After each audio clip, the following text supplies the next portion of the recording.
Okay. Okay, yang kerajaan tim Ma'had.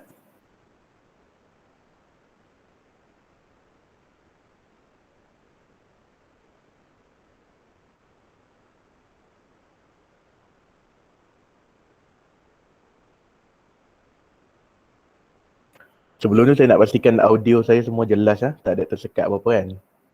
Jelas Jangan nervous lah, relax je.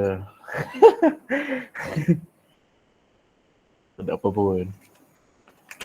Okay, usul hari ni media sosial jaringan ke arah perpaduan bangsa.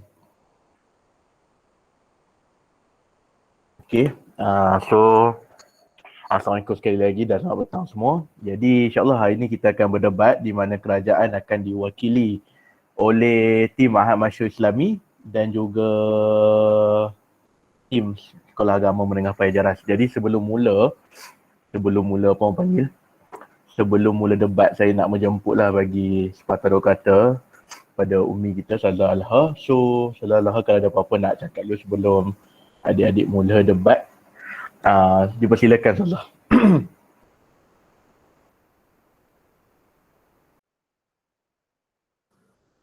Bismillahirrahmanirrahim. Assalamualaikum warahmatullahi wabarakatuh.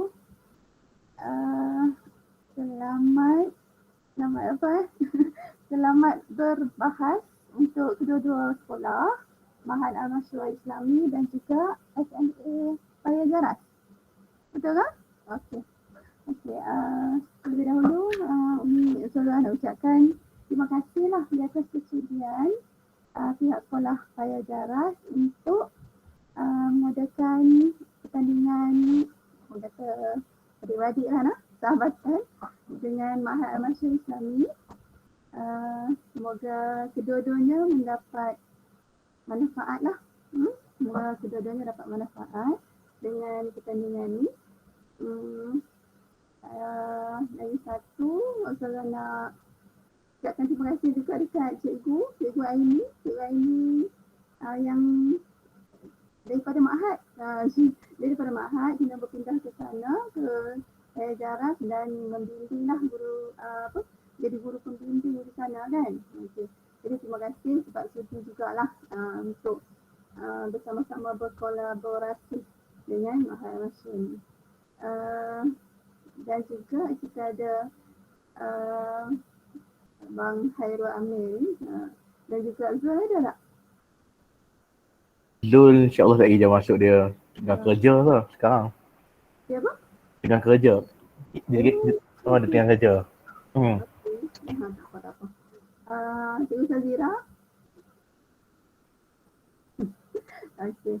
Terima kasih sebab orang kata mengadakan program ni yang sangat bagus. Tapi yang hari tu Ustazah tak sempat nak tengok, nak hadir tadi. Tapi hari ni memang nak tengoklah daripada awalnya. Okey, yang daripada Paya Jaras ni memang dah kumpulan tim sekolah Oh, okey. Nurul Batrisya Alia, Hijaz Zahari, Farini Husna. Ini apa ni? Ila siapa tu? Nama saya Naila. Kita adik-adik Nilofa apa dan nampak Nila tu okey. Dan juga untuk anak-anak Ustazah Ma'had Masyhur, Syifa, Alisa, mana depan ni? Apa tu? Masura. Okey, 3. Lagi siapa? Tak keluar kat sini dekat Umi punya Ustazah punya ni. Siapa ni Syifa dia sebut ahli kumpulan? Alia Ismail Umi. Alia. Okey, selamat berbahas.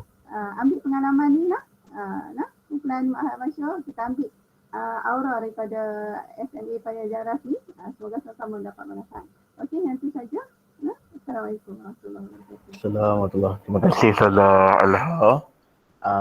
Cikgu Sazira, mungkin ada apa-apa sebelum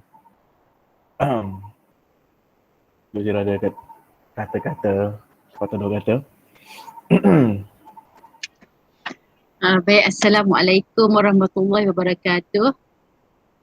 Samalah cikgu pun terima kasih kepada Khairul Amir dan Zul yang banyak membantu. Dan terima kasih juga kepada sekolah cikgu Aidi lah kan yang boleh bagi kita peluang bekerjasama dengan mereka. Okey, macam Ustazah Alha kata juga jadikan ini pengalaman dan boleh yang mana yang baik kita ambil, kita bawa ke pertandingan. Okey, bagi pengalaman kepada semua peserta Mahat dan sekolah SEM Paya Jaras kan. Okey, itu saja.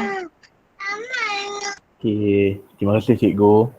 Okay, so demikianlah kita dah dengar dua-dua untuk sekolah Paya Jaras dan juga Mahat. So, insyaAllah dah 2 kali kan, kita ni kali kedua dah Mahat dengan Paya Jaras. So, tak apa, jangan takut. Salah satu cara lah, macam mana kita tak nak takut yang debat, tanam niat dalam diri ni, apa benda yang kita dapat ialah kita niat nak berkongsi ilmu, cuma ni dalam konteks perdebatan. Kita niat untuk berkongsi ilmu, kita niat untuk nak deliver apa yang kita dapat daripada research kita, daripada kajian, daripada apa benda yang kita buat.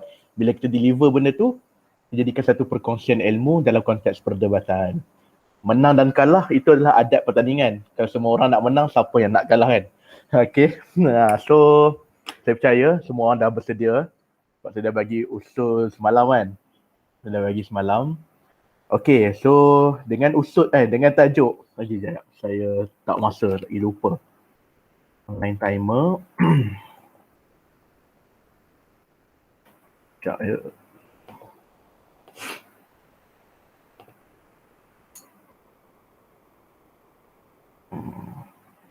Alright, so saya akan present.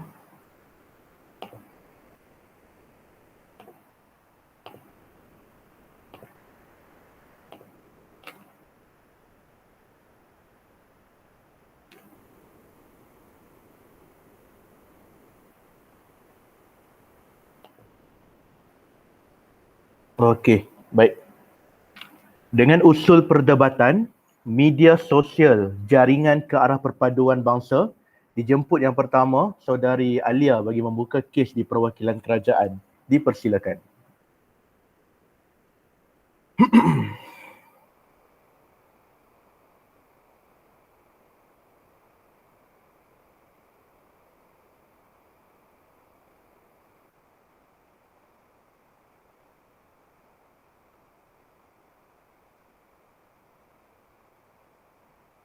Alia ada? Ada. Dengar tak? Dengar. Okey.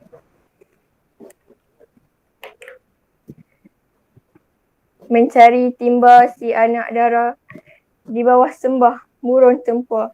Salam sembah pembuka bicara. Selamat datang untuk semua. Assalamualaikum warahmatullahi wabarakatuh. Terima kasih Tuan Yang di-Pertua, rakan-rakan perwakilan kerajaan dan pembangkang serta seisi dewan yang bersidang. Lanskap perdebatan pada hari ini dihiasi dengan usul yang berbunyi media sosial jaringan ke arah perpaduan bangsa. Saya selaku Perdana Menteri anda pada hari ini akan melakukan beberapa gerak kerja, iaitu pertama, pendefinisian usul secara literal dan konseptual. Yang kedua, menyatakan strategi kes di pihak kerajaan. Dan yang ketiga, akan mengutarakan satu hujah serta beban bukti kepada perwakilan pembangkang. Hadirin sekalian, usul pada hari ini menuntut kita untuk menilai sama ada media sosial jaringan ke arah perpaduan bangsa ataupun tidak. Untuk memahamkan ahli dewan sekalian, mari saya lakukan pendefinisian secara literal. Menurut Kamus Dewan edisi keempat, media sosial ialah sesuatu perkara yang berlakunya interaksi antara orang lain melalui maya. Ia juga menggunakan internet maupun pengisian komputer dan ia menghubungkan antara satu sama lain walaupun berjauhan. Manakala jaringan ialah perihal kepada bahagian-bahagian. Ke arah pula perihal tentang tujuan kepada sesuatu perkara. Perpaduan didefinisikan sebagai penggabungan, manakala akhir sekali ialah bangsa, didefinisikan sebagai sejenis manusia yang berasal daripada satu keturunan, suatu bangsa dan juga kumpulan manusia. Sebagai contoh, di Malaysia kita terdapat pelbagai jenis bangsa, antaranya ialah bangsa Melayu, bangsa Cina dan bangsa India. Selesai pendefinisian secara literal, kami unjurkan pemahaman kepada konseptual supaya hala tuju perdebatan pada hari ini boleh dicapai bersama-sama untuk kita menilai usaha pada hari ini, iaitu media sosial jaringan ke arah perpaduan bangsa. Pendefinisian konseptual di meja perwakilan kerajaan ialah media sosial. Media sosial menurut Cambridge Dictionary dengan izin yang dipetua ialah laman sesawang ataupun pengisian komputer yang membolehkan manusia untuk berkomunikasi dan juga berkongsi maklumat menggunakan komputer ataupun telefon pintar. Jaringan ke arah kami takrifkan sebagai salah satu cara-cara daripada pelbagai cara untuk mencapai sesuatu matlamat. Maka dalam konsep usul perdebatan pada hari ini iaitu media sosial jaringan ke arah perpaduan bangsa, akan kami tunjukkan bagaimana media sosial sebagai satu cara ke arah perpaduan bangsa. Perpaduan bangsa. Maka beban bukti pihak pembangkang pula. Mereka perlu buktikan kepada kami bahawa media sosial bukan salah satu cara ke arah perpaduan bangsa melihat kepada kapasiti yang ada pada media sosial. Perpaduan bangsa di meja perwakilan kerajaan, kami kekal optimis untuk sandarkan kepada dasar perpaduan negara melalui 3 perkara. Menurut Perdana Menteri Malaysia Tan Sri Muhyiddin Yassin dalam ucapan beliau dalam membentangkan dasar perpaduan negara, ada 3 ciri yang digariskan. Yang pertama, memupuk. Yang kedua, mengukuh. Dan yang ketiga, memelihara perpaduan dalam kalangan rakyat. Maka rangkuman konsep perdebatan pada hari ini akan bergerak sebegini. Kami di meja perwakilan kerajaan akan menerangkan bagaimana kapasiti yang ada pada media sosial pada hari ini dalam konteks berkomunikasi dan juga berkongsi maklumat adalah salah satu cara ke arah perpaduan bangsa yang merangkumi elemen memupuk, mengukuh dan memelihara perpaduan dalam kalangan rakyat. Hadirin sekalian, penghujahan saya akan menceritakan bagaimana media sosial menjaga sensitiviti suatu kaum. Sebelum hujah, jika ada izin laluan silakan. Jika tiada, saya akan teruskan. Peredaran zaman pada masa kini, kita dapat lihat bahawa penggunaan Friendster dengan izin yang dipetua pada dahulunya kini telah dinaik tarafkan kepada penggunaan Facebook, dan pada zaman ini juga telah dinaik tarafkan ke arah penggunaan aplikasi TikTok dan Instagram. Ia telah mengubah landscape media sosial dalam masyarakat kita. Tidak kurangnya perubahan zaman media sosial terutamanya kepada golongan remaja yang gemar menggunakan aplikasi TikTok dan Instagram. Ini kerana mereka dapat mempersembahkan kreativiti dan bakat mereka. Dan ada juga yang ingin memasang niat untuk menjadi terkenal di dalam media sosial. Namun begitu, ada segelintir yang melakukan perkara aneh, menyebabkan kesan buruk terhadap dirinya dan juga kepada keluarga. Di samping itu juga memberi kesan kepada perpaduan di negara kita. Hadirin sekalian, adakah anda masih ingat tentang kisah Rizal Durian Kimchi posting di Instastory dengan izin yang dipetua? Beliau telah menjadi perhatian rakyat Malaysia sehingga menyebabkan kemarahan oleh para netizen yang disebabkan oleh tingkah lakunya yang mempersendakan pemakaian orang Iban itu. Apa respon Rizal selepas dia telah dimarahi oleh para netizen? Ia terbukti apabila pada 27 Mei dalam laporan M-Star, dia telah melakukan permohonan maaf secara terbuka kepada warga dalam media sosial. Dan dan kepada bangsa yang terlibat iaitu bangsa Ibai kerana mempermainkan kaum tersebut. Peranan netizen dalam komunikasi dan berkongsi video yang tular di media sosial telah beri respon marah kepada para netizen terhadap Rizal yang menunjukkan bahawa nilai perpaduan seperti memupuk, mengukuh dan memelihara perpaduan telah berlaku. Hal ini menyebabkan Rizal itu sendiri memohon maaf kepada semua netizen dan kaum yang terlibat. Kesimpulannya, terbuktilah bahawa media sosial menjaga sensitiviti sesuatu kaum sejurus menjawab tuntutan usul iaitu media sosial jaringan ke arah perpaduan bangsa. Mohon untuk terus mencadang. Sekian, terima kasih. Terima kasih diucapkan kepada saudari Alia. Baiklah, Dewan Perdebatan akan diteruskan lagi dengan menjemput pembangkang untuk membangkang usul perdebatan pada hari ini. Jadi, saya menjemput saudari Farini Husna bagi membangkang usul perdebatan. Dipersilakan.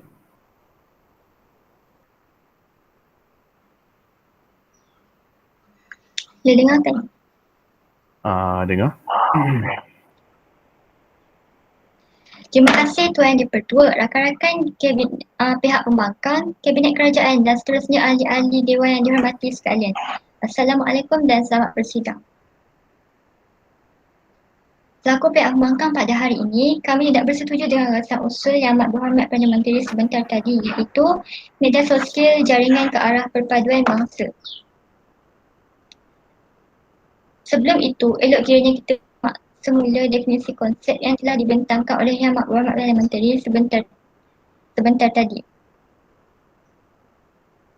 Tuan Dipertua, kami sebenarnya menerima definisi konsep yang dikemukakan oleh Yang Berhormat Perdana Menteri sebentar tadi, tetapi meminda terhadap frasa media sosial. Media sosial bermaksud sejenis media yang digunakan terus secara dalam talian dengan membolehkan para pengguna atau para warga netizen dengan izin Yang Amat Berhormat dengan mudah untuk menyertai atau berkongsi dan mencipta blog. Seterusnya, yang Perdana Menteri sebentar tadi tidak memberitahu frasa perdebatan kita pada hari ini. Jadi saya kira frasa perdebatan kita pada hari ini ialah jaringan. Tuan Dipertua, sebentar tadi Perdana Menteri menyampaikan satu hujah berdasarkan kata kunci mereka peredaran zaman penggunaan teknologi yang canggih. Beliau mengatakan bahawa penggunaan Facebook, TikTok, juga Instagram dinaik taraf mengikut peredaran zaman. Saya tidak nafikan, tetapi beliau tidak mengatakan siapa yang mengasaskan Facebook, TikTok, Instagram dan sebagainya itu dan di mana pengasasannya berlaku. Seterusnya, Tuan Dipertua, selaku pihak pembangkang kami berpendirian bahawa media sosial bukan penghubung ke arah perpaduan bangsa. Tuan Dipertua, selaku Ketua Pembangkang pada hari ini, saya berperanan untuk menyampaikan satu hujah dan kemudian pembangkang kedua pula akan menyampaikan hujah kedua dan hujah ketiga serta pembangkang ketiga pula berperanan untuk membidas segala hujah pihak kerajaan. Tuan Yang Dipertua, marilah menganalisis hujah pertama kami berdasarkan kata kunci berita palsu. Berita palsu ialah berita atau khabar angin yang tidak benar atau tidak sahih. Berita palsu sering berlaku di laman sosial yang merupakan salah satu daripada platform media yang menjadi sangat popular beberapa tahun kebelakangan ini. Pada zaman sekarang, ramai orang yang menyebarkan berita palsu tentang isu-isu semasa di media sosial. Isu perkauman di media sosial semakin berleluasa, namun ia dilakukan oleh individu yang menyalahgunakan medium itu dengan mencipta berita palsu bagi mencetuskan perbalahan sekaligus meruntuhkan perpaduan bangsa. Isu perkauman semakin berluasa di media sosial, namun ia dicetuskan oleh individu tanpa wajah. Individu tanpa wajah ialah keadaan di mana seseorang individu itu menaik berita yang tepat atau tidak tepat di media sosial. Apabila dianggap sebagai kesempatan terhadap kemajuan teknologi masa kini, mereka menjadikan sesetengah media berkenaan untuk menghamburkan kata-kata kurang menyenangkan terhadap bangsa-bangsa lain. Menurut pengarah Institut Kajian Etnik atau dikenali sebagai KITA, Universiti Kebangsaan Malaysia atau dikenali sebagai UKM, Profesor Ulun Datuk Dr. Syamsul Amri Baharuddin berkata, walaupun media sosial telah menjadi alat yang berkesan untuk berkongsi maklumat, ia juga telah disalahgunakan oleh setengah pengguna sebagai alat untuk menyebarkan fitnah dan maklumat-maklumat yang salah dan tidak tepat. Selain itu, Timbalan Menteri Perumahan dan Kerajaan Tempatan juga berkata, Raja Kamarul Bahrin Shah, Raja Ahmad Baharuddin Shah sentiasa mengingatkan kepada masyarakat setempat agar tidak menyebar berita palsu terutamanya melalui media sosial kerana hal ini boleh mengancam perpaduan di negara ini. Katanya lagi, berita palsuan telah tersebar banyak memberi impak yang negatif kepada masyarakat pelbagai kaum dan agama di negara kita, dan sekiranya berita itu telah diperbetulkan, ia tetap memberi kesan kerana ada segelintir masyarakat yang masih yakin dan percaya dengan berita palsu yang ditularkan itu. Sebagai contoh, menurut Sinar Harian, 2 lelaki ditahan selepas dipercayai menyebar berita palsu mendakwa kononnya berlaku kes positif coronavirus atau COVID-19 di Kampung Air Putih, Kemaman, Kuala Terengganu pada 15 Mac 2021 yang lalu. Kedua-dua sahabat yang berusia 30-an dan 40-an itu ditahan di kediaman masing-masing di Kemaman selepas berita palsu tersebut disebarkan dan ditularkan di media sosial serta menimbulkan kegusaran orang ramai terutama penduduk setempat di kampung berkenaan. Walau bagaimanapun, pihak Hospital Kemaman mengesahkan berita tersebut tidak benar. Lalu, anggota polis terus melakukan siasatan untuk mengenal pasti identiti individu bertanggungjawab menyebarkan berita palsu tersebut. Mereka ditangkap di rumah masing-masing pada hari sama berita berkenaan tular di media sosial terutamanya melalui WhatsApp. Sementara itu, individu dipercayai menyebarkan berita palsu berhubung seorang peniaga kedai runcit di Dungun yang kononnya disahkan positif COVID-19 masih diburu. Akibat penyebaran berita palsu tersebut, pelanggan tidak lagi berkunjung ke kedai runcit milik mangsa kerana takut dan kini usaha memburu suspek giat dijalankan. Kat sini kita boleh nampak yang perpaduan hilang ataupun runtuh apabila kedainya tidak lagi ada pelanggan yang berkunjung akibat penyebaran berita palsu melalui media sosial. Saya berikan satu analogi mudah. Ada seorang makcik Cina yang mempunyai kedai. Suatu hari dia membuat andaian berita palsu dan memberitahu kepada pelanggan-pelanggannya yang merupakan orang-orang Cina, Melayu dan India yang membeli di situ. Apabila pelanggannya tahu berita yang disampaikan oleh makcik tersebut palsu, mereka marah dan membuat keputusan untuk tidak membeli di situ. Jadi kesannya kita dapat lihat bahawa perpaduan kaum musnah apabila mereka mengetahui bahawa berita itu palsu dan sekaligus menjatuhkan ekonomi kerana pelanggan tidak mengunjungi kedai itu. Impaknya, sesetengah media sosial telah menjadi tempat untuk menyebarkan berita palsu serta fitnah. Oleh itu, jelaslah bahawa perpaduan bangsa tidak terhubung melalui media sosial dengan melihat yang kepada hujah sebentar tadi. Tuan Dipertua, saya tegaskan hujah pertama ini berlandaskan pendirian kami selaku pihak pembangkang pada hari ini bahawa sesungguhnya media sosial bukan jaringan ke arah perpaduan bangsa. Maka usul media sosial jaringan ke arah perpaduan bangsa wajar ditolak sekeras-kerasnya. Dengan itu, mohon untuk terus membangkang.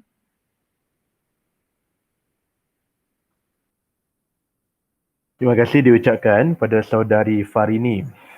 Baiklah, kita teruskan lagi perdebatan pada hari ini dengan menjemput yang kedua, saudari Alisa bagi memanaskan Dewan. Dipersilakan.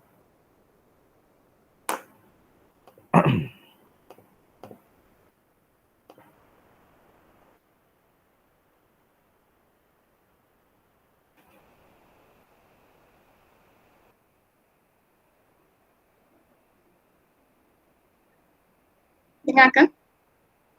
Dengar. Bismillahirrahmanirrahim. Terima kasih Tuan Speaker Dewan yang dihormati. Rakan-rakan tim meja kerajaan, perwakilan pembangkang seterusnya hadirin yang dihormati sekalian. Assalamualaikum, salam sejahtera dan salam perdebatan maya.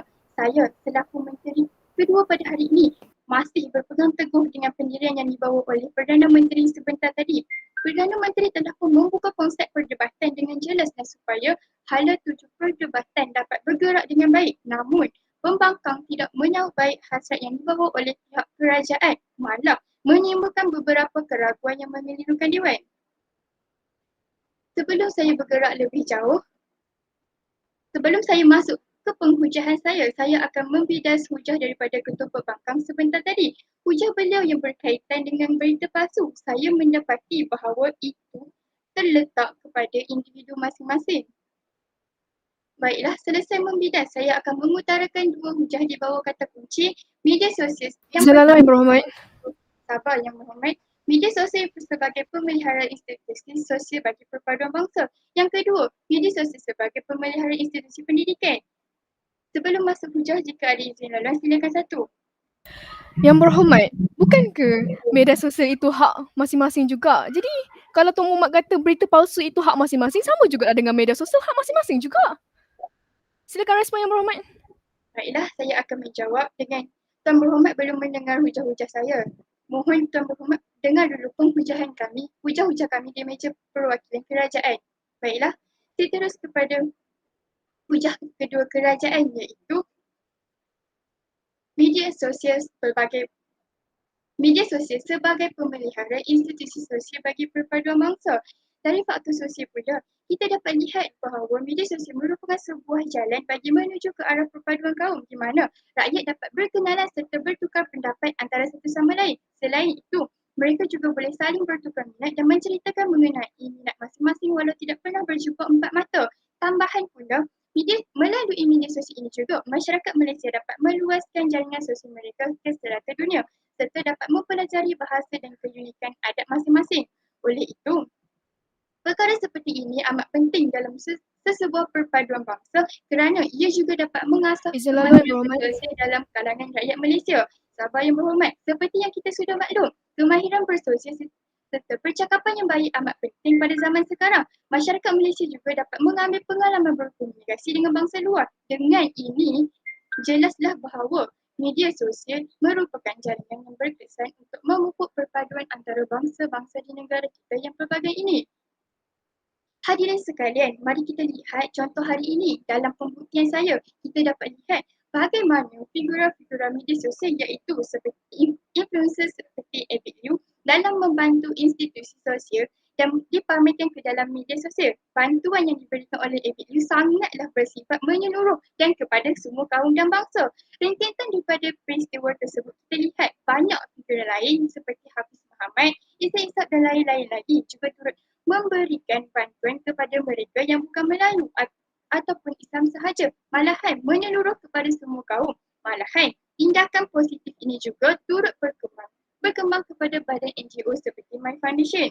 Maka jelaslah di sini menunjukkan bahawa media sosial pelbagai pemelihara institusi sosial bagi perpaduan bangsa menjawab tuntutan usul perdebatan hari ini iaitu media sosial jaringan ke arah perpaduan bangsa. Baiklah, selesai kepada hujah saya yang kedua, saya teruskan kepada penghujahan saya yang ketiga iaitu media sosial sebagai pemelihara institusi pendidikan. Jika kita lihat keadaan pada hari ini, perpaduan bangsa dapat disatukan melalui media sosial. Kenapa saya katakan begini? Hadirin, cuba anda berfikiran sejenak. Dalam pendidikan, kita semua tahu bahawa PDPR menjadi norma baharu bagi semua pelajar-pelajar. Tak kira pelajar-pelajar yang berada di sekolah rendah dan sekolah menengah maupun yang sedang menyambung pengajian di institusi berpendidikan tinggi. Saya katakan begini kerana bukan semua sekolah hanya ada bangsa Melayu. Ada juga sesetengah sekolah pelajarnya pelbagai bangsa sebagai contoh international school dengan izin yang Tun Dipertua. Menurut Perdana Menteri Malaysia Tun Dr. Muhyiddin Yassin telah berkata, ia selaras penerimaan rakyat Malaysia bahawa masyarakat negara ini adalah majmuk dan mempunyai pelbagai latar belakang pegangan agama, pengenalan bangsa serta budaya. Berikutan perbezaan dan kepelbagaian ini, usaha ke arah mewujudkan perpaduan di negara ini perlu dilengkapi dan dilandasi usaha integrasi berterusan. Dasar perpaduan negara sudah menetapkan strategi jangka panjang yang menggariskan usaha berterusan untuk mengukuh dan memelihara perpaduan rakyat.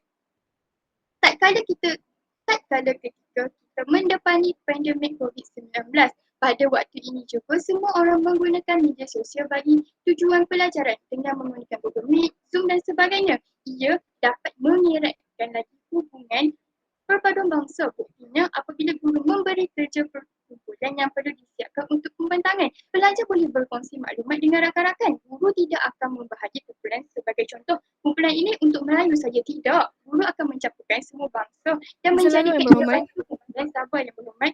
menjadikan ia satu kumpulan untuk pembentangan. Kerana apa? Dengan ini, perpaduan boleh terjalin melalui tindakan yang dibuat oleh guru. Selain itu juga, idea boleh bertambah dengan adanya kerja berkumpulan. Selain itu juga, perpaduan bangsa boleh terjalin apabila kita mempelajari bahasa tambahan seperti bahasa Mandarin dan bahasa Tamil.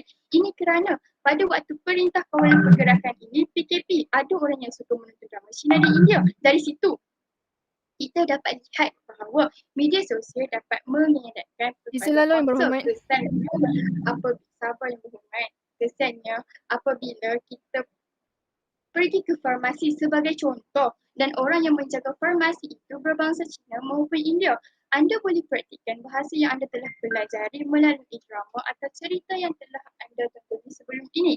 Jika tidak boleh bercakap sepenuhnya, sudah memadai dengan anda mengetahui beberapa patah perkataan. Bahasa lain juga penting untuk pelajari kerana pada masa kini bukan sahaja orang Melayu yang menguasai pihak kerajaan, malah orang berbangsa Cina dan India juga turut harapan. Kepentingannya, ia memudahkan perhubungan jika tiada Izin lalu penterjemahan yang berhormat. bahasa di konfederasi yang melibatkan pelbagai negara di dunia ini. Silakan satu. Yang berhormat, yang pertama, penggunaan bahasa Melayu, bahasa Cina dan bahasa India itu adalah penting dalam negara Malaysia apabila kita ada banyak bangsa dalam negara ini yang berhormat. Yang kedua yang berhormat, bukankah bila yang berhormat kata cikgu bagi kerja kumpulan itu bukankah status hubungan itu hanya atas dasar talian. Dalam talian yang berhormat kita boleh menipu. Macam mana manusia boleh menipu dalam media sosial, begitu juga dalam hubungan apabila buat kumpulan yang berhormat. Apabila yang berhormat kata dengan kumpulan ini mereka boleh rapatkan antara perpaduan antar bangsa. Tidak yang berhormat, saya tidak setuju. Silakan respon yang berhormat. Baiklah. Persoalan yang daripada pihak pembangkang sebentar tadi itu bergantung kepada individu masing-masing. Ya, saya tidak nafikan, tapi benda tu mesti guru-guru tu akan menjadikan satu kumpulan yang dalam pelbagai bangsa. Jadi dari segi situ boleh kita mengeratkan hubungan antara bangsa lain. Okey, baik, saya teruskan dengan hujah saya. Maka kemahiran menguasai bahasa asing ini penting bagi jambatan kepada persefahaman yang ingin dilaksanakan. Bahkan dengan menguasai bahasa asing, kita dapat berinteraksi dengan yang mengunjungi negara kita. Hal ini akan memberikan kesan kepada mereka kerana mereka akan merasakan mudah untuk bertanya dan memahami penjelasan kita. Selain itu, kita lihat bagaimana bukti seseorang guru terkenal, Cikgu Fadli Saleh, yang mengajarkan anak murid di sosial media tentang matematik kepada semua pelajar tanpa mengira kaum adalah satu bukti media sosial ini ada kapasiti kepada perpaduan bangsa untuk memelihara, memupuk dan mengukuhkan perpaduan. Maka jelaslah dengan pembuktian saya berpadukan kata kunci media sosial sebagai pemelihara institusi sosial bagi perpaduan bangsa dan media sosial sebagai pemelihara institusi pendidikan bagi menjawab tuntutan usul perdebatan hari ini, iaitu media sosial jaringan ke arah perpaduan bangsa. Dengan ini saya harap segala persoalan yang bermain di fikiran pihak pembangkang dapat menjawab. Berdasarkan dua hujah yang saya berikan, maka terang lagi bersuluh pembawaan kerajaan lebih menjawab tuntutan usul perdebatan dan usul perlu diterima Dewan. Sekian, terima kasih. Assalamualaikum. Terima kasih diucapkan kepada saudari Alisa. Seterusnya, perdebatan akan diteruskan dengan menjemput yang kedua di meja pembangkang, saudari Naila, untuk melakukan tugas beliau. Dipersilakan.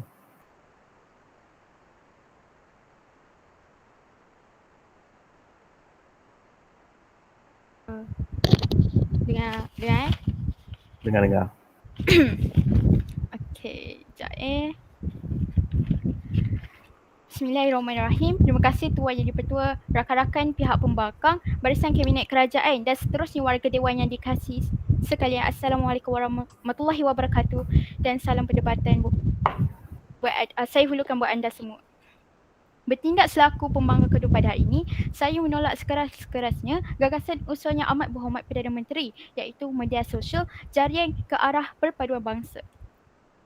Hal ini kerana kami di perwakilan pembangkang berpendirian tegas bahawa media sosial bukan jaringan ke arah perpaduan mangsa dengan memperlihatkan masalah-masalah yang wujud di media sosial. Tuan Yang Dipertua, menjadi tanggungjawab saya untuk membidas tiga hujah pihak kerajaan. Kita lihat satu persatu mereka. Terdapat banyak kesalahan mereka di pihak kerajaan. Yang pertama, mereka tidak menyatakan perpaduan ini di negara mana. Sebab bila cakap pasal bangsa ada je bangsa Melayu di Indo, ada je bangsa Cina di negara Cina itu, ada je bangsa India ni negara India. So jadi mereka tidak mengesokkan perpaduan tu di mana, di negara mana. Seterusnya, bila kita bercakap tentang media sosial, maaf. Mereka Yang Amat Berhormat Perdana Menteri telah menyatakan media sosial menjaga sensitiviti. Tapi kita tahu media sosial adalah satu platform yang bebas. Macam mana media sosial dapat menjaga sensitiviti itu sendiri?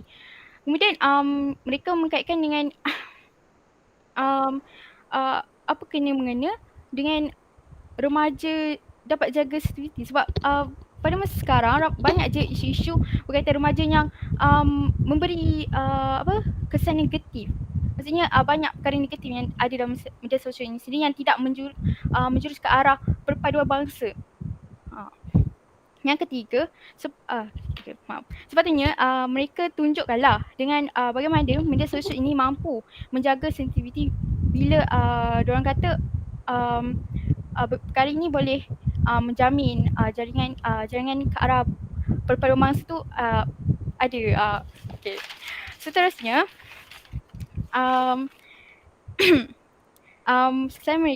mereka menyatakan bahawa pelajar mereka hanya menyatakan dari sudut institusi pendidikan. Mereka fokus pada pelajar, mereka ada menyatakan tentang PDPR. Okay. Bagaimana pula dari aspek politik dan lain-lain jika mereka mahu menyatakan bahawa dengan media sosial ni kita jaringan ke arah pada masa mana merangkumi keseluruhan negara. Okey. Seterusnya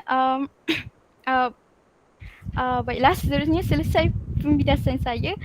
Tuan Yang Dipertua, kami akan terus mempertahankan pendirian pasukan kami terhadap usul yang hangat dibincangkan. Kami langsung tidak percaya dan tidak bersetuju dengan usul media sosial jaringan ke arah perpaduan bangsa. Atas dasar tersebut, sila analisis hujah kedua dan ketiga pasukan kami. Hujah kedua kami di bawah kata kunci kebebasan bersuara tanpa sepadan di media sosial. Sebelum saya lanjutkan dengan huraian hujah ini, kebebasan bersuara tanpa sepadan bermaksud kebebasan untuk bersuara tanpa batas atau penapisan. Secara ringkas, menyatakan pendapat. Kenapa saya menyatakan begini? Kerana media sosial merupakan medium tanpa pantauan. Jadi, manusia bebas berkata apa-apa sahaja tanpa had. Dan saya tahu kebebasan bersuara adalah hak setiap manusia di mana-mana sekalipun. Tapi bila bercakap tentang tanpa sepadan, tular di pelbagai media, setengah pihak yang melindungi bawah prinsip hak asasi manusia dengan mengeluarkan pelbagai kenyataan sehingga menyentuh sensitiviti kaum dan agama. Kalangan ini begitu megah di media sosial membuat pelbagai kritikan tanpa memikirkan kesan kepada golongan yang dihina. Tindakan yang diambil terhadap mereka berbanding dengan apa ia dilakukan oleh golongan lain sangat sedikit, yang menyebabkan berlaku pergaduhan antara bangsa atau kaum di media sosial. Lagi-lagi zaman sekarang, masyarakat kini lebih cenderung untuk menggunakan media sosial bagi membicarakan isu-isu terkini selain mengutarakan pendapat masing-masing berkenaan isu tersebut. Platform yang popular pada masa kini seperti Facebook, Twitter, WhatsApp, TikTok, Instagram dan lain-lain. Menteri di Jabatan Perdana Menteri Perpaduan Negara dan Kesejahteraan Sosial, Senator P. Waitamurty berkata, lebih memburukkan keadaan apabila kebebasan bersuara yang diberikan kepada kerajaan disalahguna dengan menyebarkan perkara yang tidak benar sehingga menimbulkan salah faham dan ketegangan antara kaum. Selain itu, apa yang menyedihkan apabila ada pemimpin-pemimpin kerajaan terdahulu sengaja membangkitkan isu-isu tertentu bagi menaikkan kemarahan rakyat kepada kerajaan semasa dan menimbulkan salah faham dalam kalangan masyarakat pelbagai kaum. Ini demi kelangsungan politik. Kebebasan bersuara dalam media sosial ini boleh disaksikan oleh ramai orang, tidak kisahlah sesiapa pun. Jadi bila ada setengah pendapat yang mendatang kemarahan warganet, ini meregangkan perpaduan bangsa kerana ketidakfahaman antara mereka dan sikap yang tidak mahu mengalah menjadikan huru-hara. Contohnya seperti isu tentang Caprice dan Abigail yang menjadi buah mulut netizen 3 minggu yang lepas. Banyak pendapat dikeluarkan. Ada yang berbelah pada Abigail, ada berbelah pada Caprice, dan akibat pada perkara ini menyebabkan perpecah belahan antarabangsa dengan komen-komen setengah pihak yang bersifat kesat.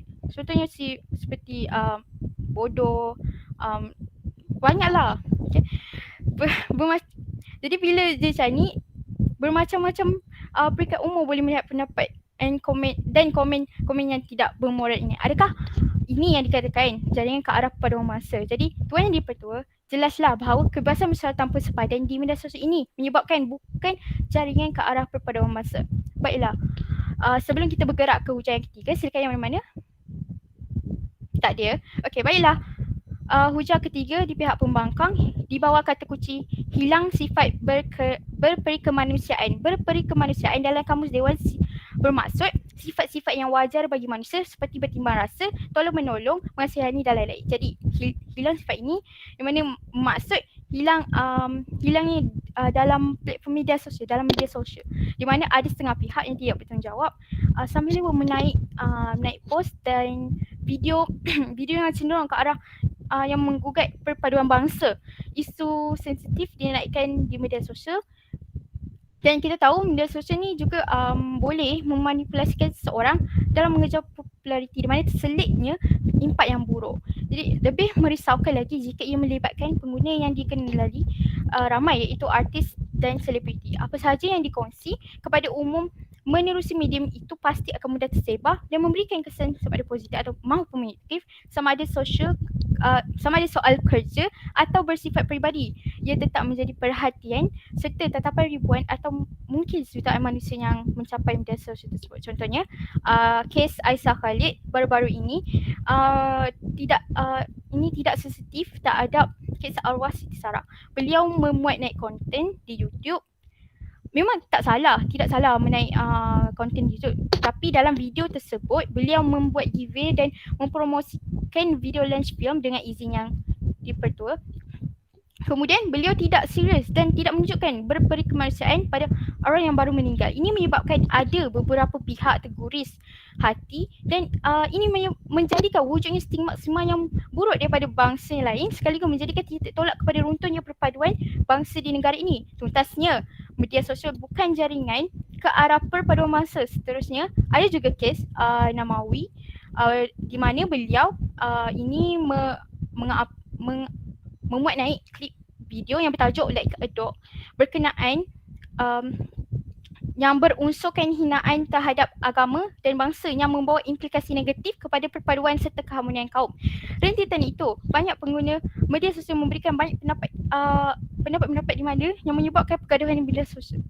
Jadi saya boleh simpulkan bahawa hujah kedua dan ketiga ini terbukti benarlah media sosial bukan jaringan ke arah perpaduan bangsa dengan memperlihatkan masalah-masalah yang wujud di media sosial. Sekian daripada saya, mohon untuk terus membangkang. Assalamualaikum. Assalamualaikum warahmatullahi wabarakatuh. Terima kasih kepada saudari Naila. Okay. So saya menjemput yang ketiga di perwakilan kerajaan Midas Kes dan mengukuhkan kes. Dipersilakan.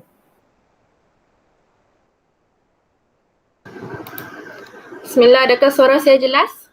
Jelas. Ya.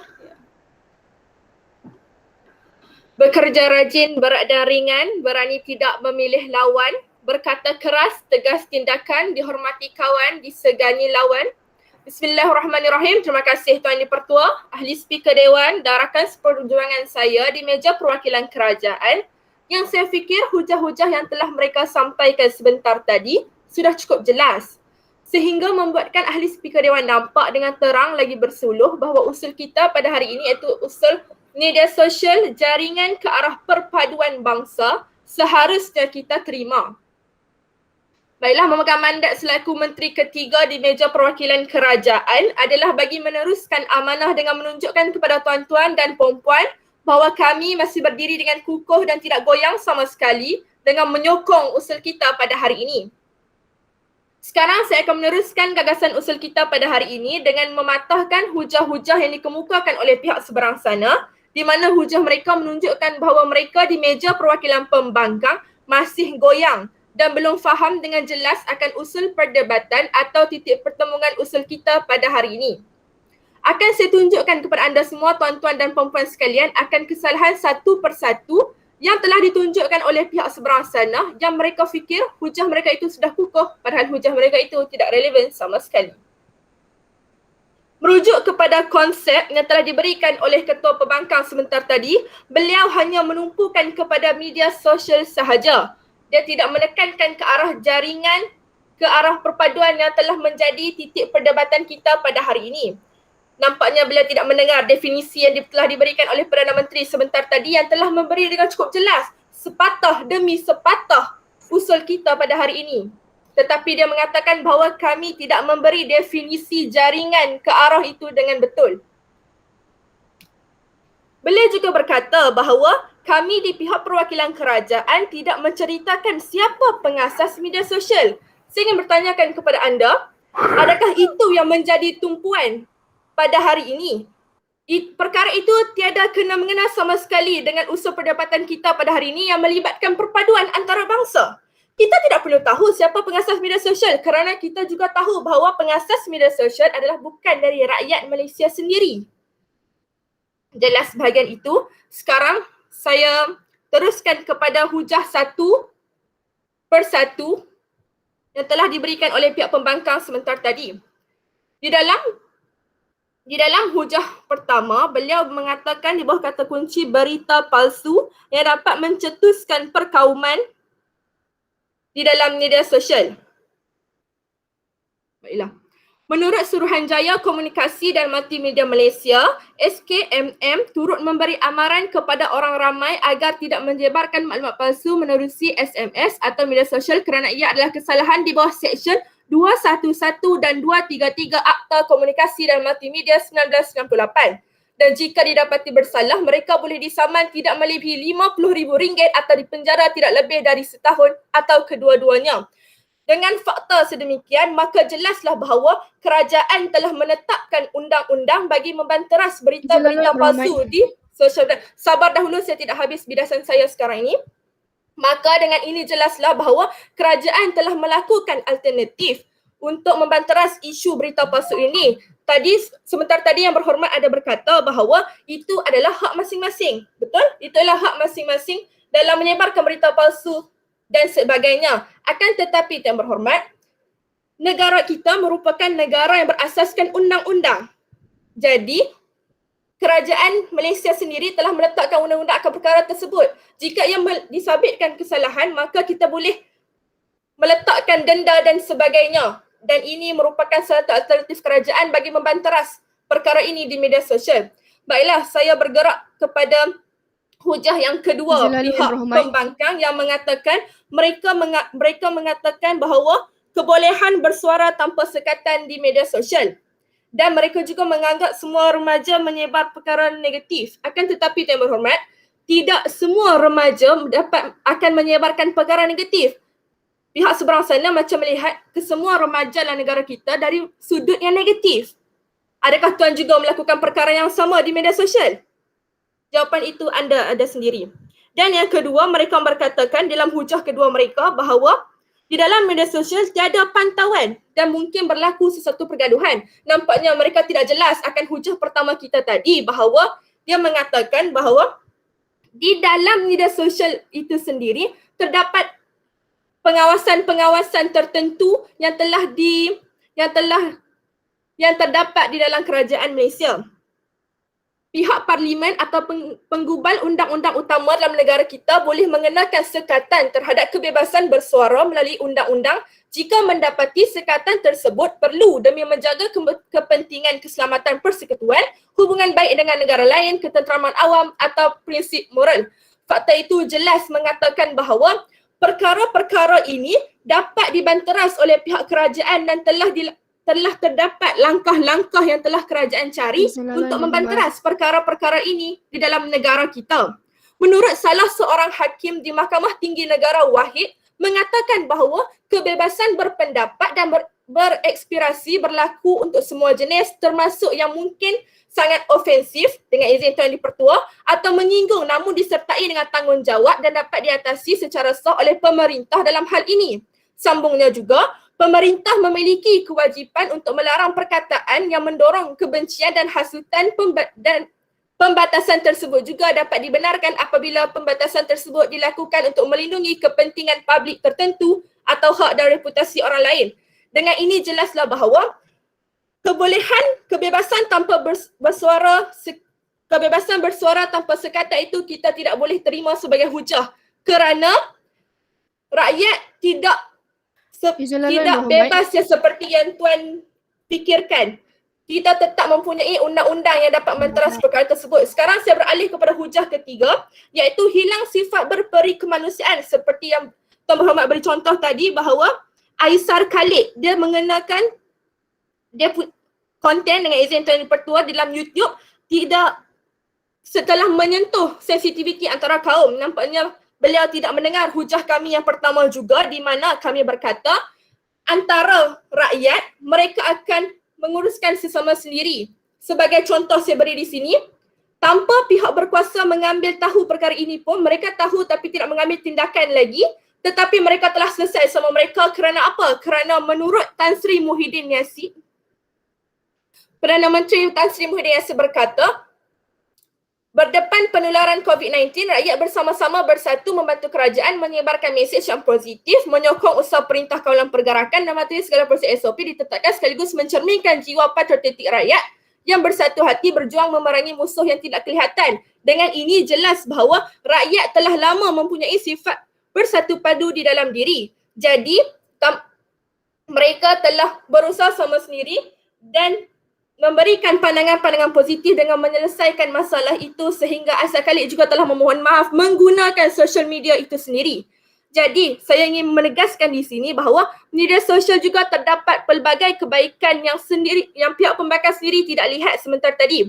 Mereka hanya melihat negatif, terlalu banyak perkara negatif dalam media sosial sehingga tenggelam apa yang telah rakyat buat demi membantu kerajaan dan kerajaan sendiri, alternatif kerajaan sendiri dalam membanteras isu-isu ini sehingga membawa kepada perpaduan kaum yang lebih baik.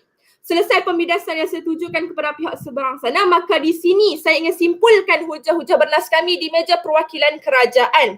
Seperti yang telah tuan-tuan dan puan-puan dengar sebentar tadi, kami telah menekankan 3 hujah utama, iaitu yang pertama, media sosial menjaga sensitiviti sesuatu kaum.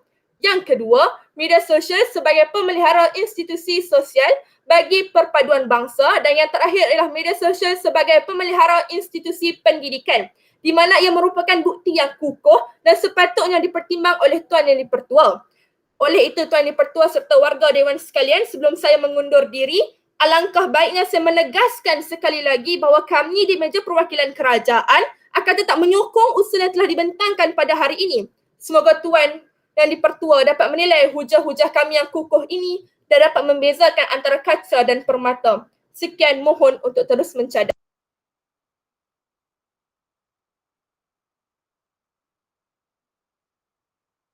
Terima kasih diucapkan kepada Syifa. Takut bila kita dengar ulasannya. Kita teruskan dengan menjemput Khadijah untuk melawan semula kes di meja pembangkang dan terus menyerumuskan. Mari kita lihat apa perlawanan beliau. Dipersilakan. Baiklah, sebentar bagi saya buka spek dulu biar naik gitu. Baiklah, bismillahirrahmanirrahim. Mereka rasa yakin, mereka rasa mereka tak gemuruh, tapi mereka sebenarnya takut kenapa bila mereka tidak berani memberi izin laluan kepada saya. Baiklah, terima kasih. Tuan Yang Dipertua, barisan perwakilan pembangkang, perwakilan kerajaan, seterusnya ahli-ahli dewan yang sedang bersidang. Assalamualaikum dan salam perdebatan. Baiklah, selaku Menteri Pembangkang ketiga pada hari ini, saya akan melakukan 2 gerak kerja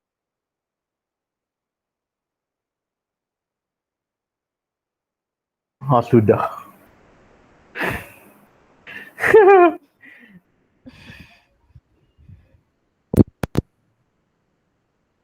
Semangat sangat tu. Apa tutup lah. Line pun lari ni. Kita tunggu jap. Allah. Allah Akbar. Ya Allah, minta maaf. Tak Kejap. apa. Banyak Jadi kucing start. kat rumah jadi macam ni ya. Kita restart balik. Okay, saya start balik ya. Start balik. Okay.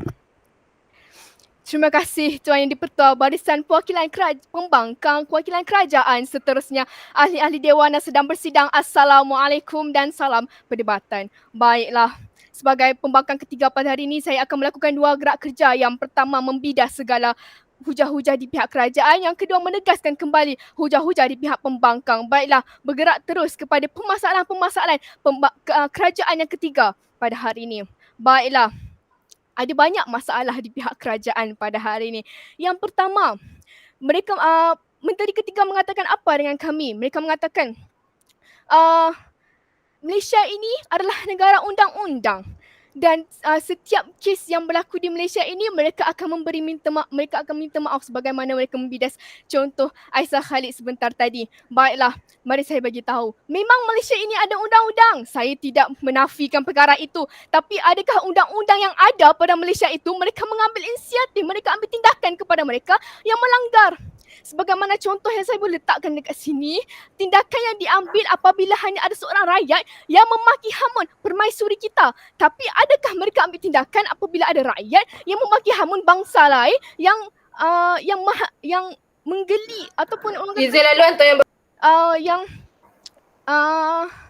yang maki hamun adat dan budaya orang lain. Memang ada undang-undang di Izin Malaysia. laluan, Tuan Yang Kalau Berhormat. kata setakat ada undang-undang, sekolah pun ada undang-undang. Takkan sekolah tak ada undang-undang, tapi adakah kes di sekolah itu tiada Yang Berhormat? Sekarang ini kebanyakan hujah mereka tidak bercakap langsung pasal media sosial. Silakan Yang Berhormat. Adakah Tuan Yang Berhormat ingin menafikan kewujudan mahkamah dan undang-undang dalam negara kita? Adakah Tuan Berhormat ingin mengatakan bahawa undang-undang yang saya berikan dalam hujah saya sebentar tadi tidak berguna dalam negara kita? Adakah Tuan Yang Berhormat juga ingin mengatakan bahawa mahkamah seperti tiada fungsi dalam negara kita? Panjang soalannya. Namun, soalannya hanya ada satu poin. Adakah undang-undang mahkamah ini tidak function dalam Malaysia ini? Yang Berhormat, seperti mana saya cakap, undang-undang di Malaysia ini ada. Tapi mereka tidak ambil tindakan. Mahkamah di Malaysia ini ada. Tapi adakah mereka mengambil masalah-masalah yang kita rasa penting, namun mereka mengatakan, oh tak apa, tak penting. Ini dah biasa dalam media sosial ini, maki hamun tu biasa sangat. Mereka hanya ambil tindakan apabila mereka menyentuh pasal kerajaan Malaysia. Mereka menyentuh pasal raja-raja di Malaysia. Itu sahaja. Apa lagi yang Muhammad mahu katakan? Itulah masalah di Menteri Ketiga. Mereka mengatakan undang-undang, tapi sebenarnya tiada tindakan pun yang diambil. Kalau ada, beri contoh kepada kami. Baiklah, bergerak kepada hujah ketiga di pihak pembangkang. Hujah ketiga di pihak pembangkang nampaknya tidak relate, tidak berkaitan langsung dengan usul kita pada hari ini. Apabila mereka mengatakan media sosial pemelihara institusi pendidikan. Yang Berhormat, PDPR baru saja bermula. Betul, sebelum pandemik ini ada, sebelum PDPR ini ada, sekolah telah diasingkan Yang Berhormat. Kita ada 3 jenis sekolah. Kita ada sekolah kebangsaan biasa, jenis Cina, jenis India. Sebelum pandemik telah diasingkan. Bagaimana bila katakan PDPR ini ada, mereka boleh kukuhkan? Yang Berhormat, tak ada Yang Berhormat, tak. Kemudian mereka Dengan izin laluan yang di-Pertua. Kalaulah Tuan mahu kata pendidikan ini menyelamatkan PDPR, sepatutnya Tuan tunjukkan pada kami guru-guru memang benar-benar kisah tentang persahabatan antara Izin laluan bangsa. Tuan Yang di-Pertua. Sabar Yang Berhormat. Tapi tidak. Sebelum pandemik ini macam saya cakap, mereka telah mengasingkan sekolah. Bagaimana Tuan boleh kata dalam satu sekolah ataupun PDPR yang sedang berlaku dalam media sosial sebagaimana Tuan mengatakan, itu ada banyak bangsa kalau awal-awal sudah diasingkan bangsa. Sepatutnya mereka tunjukkan kepada kami terciptanya media sosial ini dapat juga perpaduan bangsa dan PDPR ini baru tidak adanya perpaduan bangsa. Silakan Yang Berhormat. Pihak pembangkang tadi katakan bahawa sekolah diasingkan setiap tahun. Lepas kalau macam tu, Kalau begitu, apakah fungsi sekolah international dengan izin Yang Dipertua? Kerana sekolah international bukan hanya kaum Cina saja yang ada. Ada juga kaum India. Dari situ, bukankah kita akan nampak bahawa perpaduan akan terjalin? Mohon jelaskan. Yang Berhormat hanya menghabiskan masa saya saja, Yang Berhormat. Yang Berhormat hanya mengatakan tentang sekolah. Muhammad tidak bercakap pasal international. Jangan basihkan masa saya, Yang Berhormat. Baiklah, bergerak kepada hujah kedua. Pada kata kunci mereka apa? Media sosial sebagai pemelihara bagi institusi perpaduan bangsa. Mereka katakan apa? Dapat berkenalan lah, dapat bercerita tentang budaya dan adat dan sebagainya lah. Dan pengalaman bercakap dengan orang luar bangsa lain lah, Yang Berhormat. Walaupun ada perkara-perkara itu, masih ada yang berkata buruk dan mengutuk, malah paling teruk ada yang geli dengan budaya orang lain, Yang Berhormat. Sebelum adanya pandemik ini sekalipun, Yang Berhormat, rakyat Malaysia dah belajar ada orang lain. Rakyat Malaysia telah buka banyak kelas yang di luar sana untuk belajar adat-adat Cina, adat-adat Melayu, adat-adat India, Yang Berhormat. Bukan setakat media sosial ini sahaja, Yang Berhormat. Berkenalan. Banyak kes yang telah terang lagi bersuluh tentang kenalan tanpa kenal, Yang Berhormat. Sepatutnya mereka menyatakan kepada kita bagaimana media sosial ini yang mempunyai privasi tersendiri untuk bergaul dengan rakan, Yang Berhormat.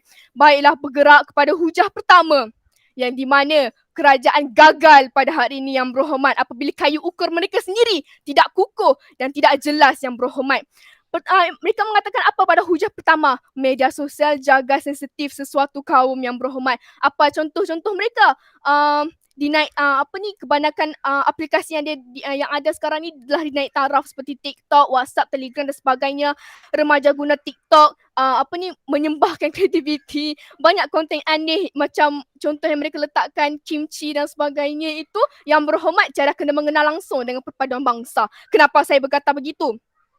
Baiklah, bagaimana media sosial itu dapat jaga sensitif kaum apabila contoh-contoh anda hanya melihat pada influencer yang kena kecam, minta maaf, lepas tu perpaduan sudah dikira berbaik. Kalau macam tu senanglah pada ahli politik. Kecam sana, kecam sini, minta maaf, terus perpaduan itu terus jadi baik balik. Sepatutnya mereka tunjukkan kepada kami bagaimana media sosial itu dapat menjaga sensitif. Bukanlah menunjukkan kepada kami remaja makin kreatif dan sebagainya. Kerana nak bagi tahu remaja itu kreatif ataupun tidak, kita buka usul lain, Yang Berhormat. Cara kena mengenal langsung hujah Berhormat yang pertama ini. Baiklah. Ada celahan daripada sana? Kalau tiada, kita teruskan dengan penegasan hujah. Tiada? Baiklah. Ya, silakan. Silakan, Yang Berhormat. Yang Berhormat berkata tadi bahawa kami hanya membuang masa Berhormat dengan menerangkan tentang isu pendidikan, betul? Akan tetapi Tuan Berhormat sedar atau tidak sedar, 6 minit berturut-turut Tuan Berhormat hanya bersoal isu pendidikan, dan saya ingin mengatakan bahawa adakah, ya betul, kerajaan telah mengasingkan sekolah Cina, sekolah India dan sekolah Melayu. Akan tetapi adakah kerajaan wujudkan peraturan bahawa sekolah Melayu sahaja? Tidak. Bangsa Melayu juga boleh masuk ke dalam sekolah Cina dan sebagainya. Dengan ini menunjukkan bahawa perpaduan bangsa itu wujud di dalam sekolah. Perpaduan bangsa itu ada dalam sekolah. Media sosial pula berkait dengan PDPR. Jadi perkara itu saya mohon pencerahan dengan lebih teliti. Lagi sekali soalan yang membazirkan masa saya. Kalaulah betul perpaduan anda, undang-undang yang menetapkan pada Melayu sahaja, tak ada. Kalaulah betul perpaduan bangsa itu ada, sepatutnya pada awal lagi mereka tidak wujudkan sekolah yang berbagai jenis ini, Yang Berhormat. Baiklah, bergerak kepada hujah. Penegasan hujah. Yang pertama kami mengatakan apa? Berita palsu. Pada hujah pertama telah kami tekankan bahawa isu berita palsu yang dicetuskan oleh individu tanpa wajah tersebar luas di seluruh platform yang akan membuatkan ramai salah faham dan huru-hara. Impaknya hancur perpaduan itu, tuan-tuan puan-puan. Disebabkan itu, media sosial bukanlah jaringan kepada perpaduan bangsa. Pada hujah kedua, dengan kata kunci, kebebasan bersuara tanpa sepadan di media sosial. Terlalu diberi hak bebas suara, Yang Berhormat, mampu menggugat perpaduan bangsa. Tidak salah ingin menyuarakan pendapat, namun ianya salah apabila ianya kaitkan dengan isu perkauman, agama, budaya masing-masing, Yang Berhormat. Lebih-lebih lagi kepada mereka yang mempunyai pengaruh ataupun jawatan yang tinggi, gunakan hak ini demi kepentingan diri, Yang Berhormat. Pada hujah ketiga, telah kami tegaskan apabila seseorang itu penting diri, sanggup melakukan apa apa saja demi raih populariti, membuat konten yang tidak menjaga sensitiviti. Bagaimana media sosial ini menjadi jaringan ke arah perpaduan bangsa yang berhormat. Maka Tuan Yang di-Pertua, mohon untuk kekal di samping kami dan menolak usul kita pada hari ini. Sekian daripada saya. Assalamualaikum. Waalaikumsalam warahmatullahi. Okay, boleh tarik nafas dulu yang ketiga sana. Alright. Wait. Okay, terima kasih semua. Okay, sebelum kita mulakan komen, tahniah kepada semua untuk perdebatan kali ini. Berikan tepukan untuk diri masing-masing. Alright. So, usul hari ini media sosial jaringan ke arah perpaduan bangsa. Okay, saya dan Zul akan insyaAllah kami akan komen untuk kita sama-sama lah tambah baik apa yang kita boleh buat untuk kes kerajaan dan pembangkang. Saya mulakan dulu, nanti saya akan pass pada Zul. Hari ni di kerajaan dia ada letakkanlah satu benda di mana untuk apa orang panggil nak jaringan ke arah tu, di mana bagaimana media sosial ni dia satu perjalanan ke arah perpaduan bangsa. Okay, so di perwakilan pembangkang dia perlu menafikan benda tu, di mana dia bukan satu perjalanan ke arah perpaduan bangsa tu. So apa contoh sebagai pembangkang kita boleh buat ialah kita perlu menafikan dalam perjalanan kita nak pergi kepada perpaduan bangsa tu, apa kapasiti yang ada pada media sosial, kelemahan-kelemahan yang ada pada media sosial sehingga menidakkan kepada perjalanan perpaduan bangsa tu. Faham tak? So itulah benda yang sepatutnya dibawakan dan diangkat di perwakilan pembangkang supaya dia menampakkan, disebabkan media sosial ni kita tahu walaupun kerajaan tunjukkan kebaikan-kebaikan yang ada, namun kelemahan itu mengatasi kebaikan-kebaikan yang ada. Dia kena buat satu perbandingan di mana kelemahan yang ada lebih banyak daripada kebaikan. Bagaimana kelemahan-kelemahan ini tidaklah bersifat sekali sahaja. Kita akan tunjukkan kebaikan ini mungkin sekali sahaja berlaku pada fasa pertama. Namun pada fasa yang seterusnya, kelemahan ini berlaku pada peringkat fasa pertama dan kelemahan-kelemahan ini berlaku secara berterusan sehingga memberikan contoh-contoh yang buruk kepada netizen dan di akhirnya mengganggu gugat perpaduan bangsa. Faham tak? Itu kes yang perlu kerajaan dan pembangkang lawan sebenarnya. Cuma tadi dia tak berapa jadi. Di perwakilan pembangkang, dia ada cubaan, dia ada dari segi penceritaan bagaimana perpaduan semua tu kan, hujah-hujah korang. Saya faham, saya tak ada masalah. Cumanya, jadi masalah ialah dia tidak dikaitkan dengan jaringan kepada perpaduan bangsa. Dan dia tak tunjukkan masalah itu masalah yang berlaku di media sosial dan di akhirnya masalah-masalah yang berlaku di media sosial ini memberikan perkaitan kepada jaringan. Memberikan satu perkaitan di mana masalah yang berlaku di media sosial inilah sebenarnya kita nak nilai dia tidak boleh pergi kepada perpaduan bangsa. Sebabnya usul ni dia bukan untuk mencapai perpaduan bangsa tau. Dia bukan untuk mencapai perpaduan bangsa. Kalau kita baca betul-betul usul ni, media sosial jaringan ke arah perpaduan bangsa. Maksudnya, media sosial ni salah satu cara untuk pergi kepada perpaduan bangsa. Pembangkang mudahnya dinafikan, dia bukan salah satu cara kepada perpaduan bangsa disebabkan kelemahan yang ada pada media sosial mengatasi kebaikan yang ada. So itu kes yang pembangkang perlu bawa lah. Okay. So sepatutnya perlu letakkanlah asas bangkangan di mana asas bangkangan media sosial jaringan ke arah perpaduan bangsa masih lagi mempunyai masalah sehingga mengatasi kebaikan yang ada sehingga tidak mampu untuk mencapai, sehingga tidak boleh menjadi jaringan kepada perpaduan bangsa. Itu sepatutnya asas bangkangan. Kerana kalau kita sebagai pembangkang, so kerajaan dengan pembangkang, MMI dan Sampai Jaras, nanti note benda ni. Ni benda yang paling penting lah. Once kita dah tak dapat apa orang panggil lah, kita letakkan satu asas bangkangan. Dia jadi perdebatan bercapah-capah. Perdebatan bercapah-capah ni maksudnya banyak benda kita nak cakap. Sebab tu bila mic ke belakang tadi, ketika Syifa dan Dija, diorang rancak duk sembang pasal sekolah pula. And setuju tak? Dengar tak? Mereka sembang pasal sekolah je. Mereka tak sembang pasal media sosial. Sebabnya bila dah masing-masing kan, kawan ni cubit sikit lah, dia terasa lebih. Dia boleh settlekan je pun. Yang Muhammad hari ni bukan kita nak cerita pasal sekolah, kita nak cerita bagaimana media sosial ini berlaku, kita boleh menilai ke tidak. Tadi yang kedua-dua ketiga kerajaan, ketiga kerajaan dan pembangkang, mereka buat kedai kopi sendiri lah. Mereka dah pergi cerita meneling lah. Mereka terus lari dengan second kan. Sian first dengan second ditinggalkan macam tu. So, kita perlu stick, kita perlu jelas dengan setiap pembawaan kita. Dia kadang-kadang ada cubitan manja. Orang kata, macam mana dengan sekolah macam ni semua kan. Okay, bila orang nak pergi ke arah satu benda yang lain, tarik balik kata hari ni perbincangan kita nak melihat bagaimana media sosial untuk kita lihat benda tu. Itu sahaja yang nak bincang sebenarnya. Jangan bawa tu, sebab bila bawa kesan dia akan jadi ke belakang tak faham apa dah. Dia jadi macam menjadi sia-sia di depan membentangkan kes, melawan kes. So bila kita di belakang dia jadi tak konsisten. Dalam debat, pentingnya ialah bagaimana konsistensi dalam kita membawakan kita punya premis, kita punya pegangan. Sebagai pegangan kerajaan, dia orang kata ia adalah jaringan ke arah perpaduan bangsa. Pembangkang dia kata dia bukan jaringan. Itu premis yang perlu diangkat sehingga habislah. So bila konsisten ni berlaku, barulah debat tu jadi dia jadi lebih lebih fight lah. Tadi pun fight. Cuma dia lari topik sikit lah. Tapi keyakinan tu saya suka lah. Keyakinan tu okey. untuk ni. Okey, saya komen individu, saya pergi sikit-sikit.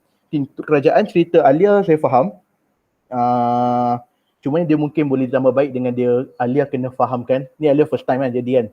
Saya minta Alia first time jadi. So Alia kena fahamkan. Lepas ni mungkin fahamkan dan bawa cara Alia bercerita macam mana. Jadi saya nampak Alia dia ada bawa cara macam nak membaca sedikit.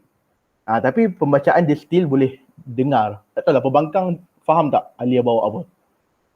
Faham kan? Maksudnya kalau orang lain boleh faham, maksudnya okey lah. Cuma kena lebih bersahaja. Kita bersahaja dalam debat ni, dia bukan bersahaja kita macam sembang, macam membawang apa semua tu. Kita bersahaja dalam debat ni adalah dalam kita bersahaja, kita meletakkan elemen tata bahasa yang betul, elemen-elemen debat itu diletakkan sekali. So, debat itu jadi colourful, debat itu jadi menarik. Okay. So, dalam kita bersahaja, kita boleh bawa cara santai.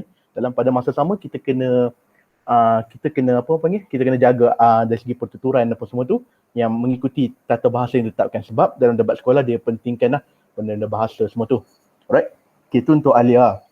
Untuk yang kedua, untuk Ketua Pembangkang, persoalan-persoalan yang ditimbulkan oleh Farini, saya setuju dengan macam mana dia cerita. Ada persoalan dia cuba ceritakan frasa apa semua tu. Cuma pertikaian Farini dia tertinggal macam tu. Maksud saya tertinggal macam tu ialah Farini dia cuba kan nak bawa media sosial tu maksud yang lain, betul tak Farini? Kan? Cuma Farini dia cakap and then dia tinggalkan. Dia pergi kepada yang lain. Sebetulnya bila kita membidas Ketua Pembangkang, kita kata hari ni kami tak bersetuju dengan frasa media sosial ini. Kami gantikan dengan yang baharu. Menurut apa-apa menyatakan bahawa apa. Itu yang benda paling penting lah. Sebagai pembangkang kita tak boleh tinggalkan terus. Kita kena tunjuk kita ni pandai. Maksudnya kita dah kaji kes. Kita bukan sekadar nak membangkang sahaja. Tunjukkan yang kita ni tahu kes perdebatan macam mana. Bidas dan gantikan dengan yang baru. Alright. So dari segi hujah, di perwakilan pembangkang, hujah dia terhenti kepada masalah media sosial tu sahaja. Dia terhenti, dia macam dalam perenggan lah kan. Kalau kita buat karangan ni, perenggan, kita hanya cerita tentang perenggan kita tu terhenti di masalah media sosial. Di akhir sekali kita tak kaitkan media sosial ni, bagaimana masalah yang ada pada media sosial dan di akhirnya tidak dapat menjadi tu tidak diceritakan. Dia tidak dileretkan lah, kita tak tarik masalah media sosial ni, akhirnya bagaimana dia tidak boleh mencapai kepada jaringan. So itulah ketiga-tiga hujah di pembangkang. Dia tidak dapat untuk nak menuntutlah perdebatan ni. Sayangnya perwakilan kerajaan dia tak lihat benda ni. Sepatutnya yang ketiga dia boleh cakap lah. Hari ini saya kira perwakilan kerajaan dah faham lah. Kerajaan pembangkang dah faham lah sebab mereka yang ceritakan masalah. Tapi masalah itu sebenarnya tidak pun menjurus kepada, tidak pun menidakkan kepada jaringan ke arah perpaduan bangsa.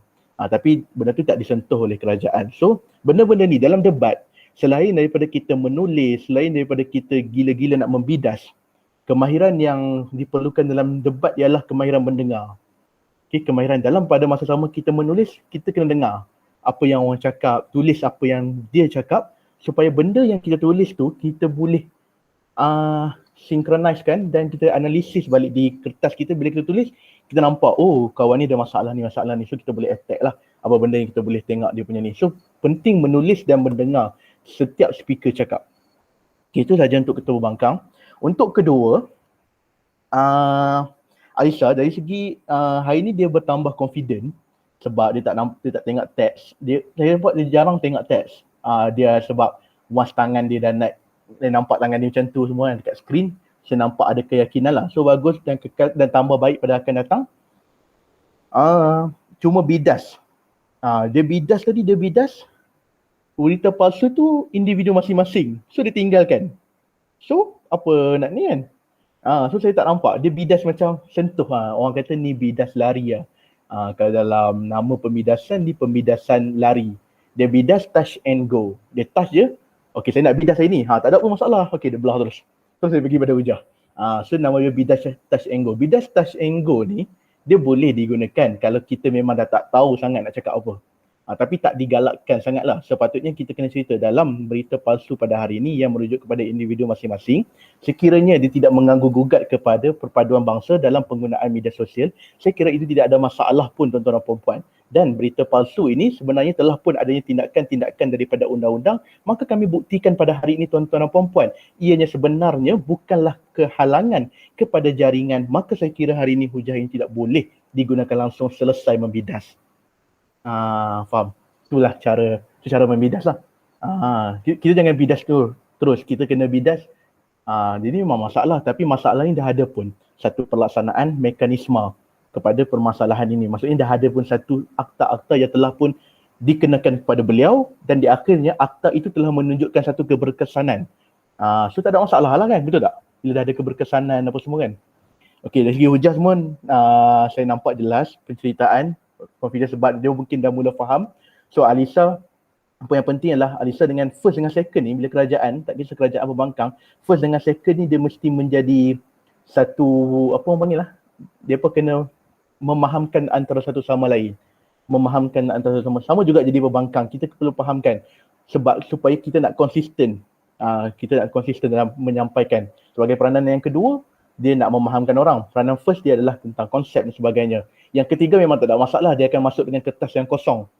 Dia akan mendengar sahaja dan dia akan ni. Cuma jangan jadi macam tadi lah. Hampa buka dewan lain pula kan. Itu masalah. Hampa buka terus topik lain untuk dibincangkan kan.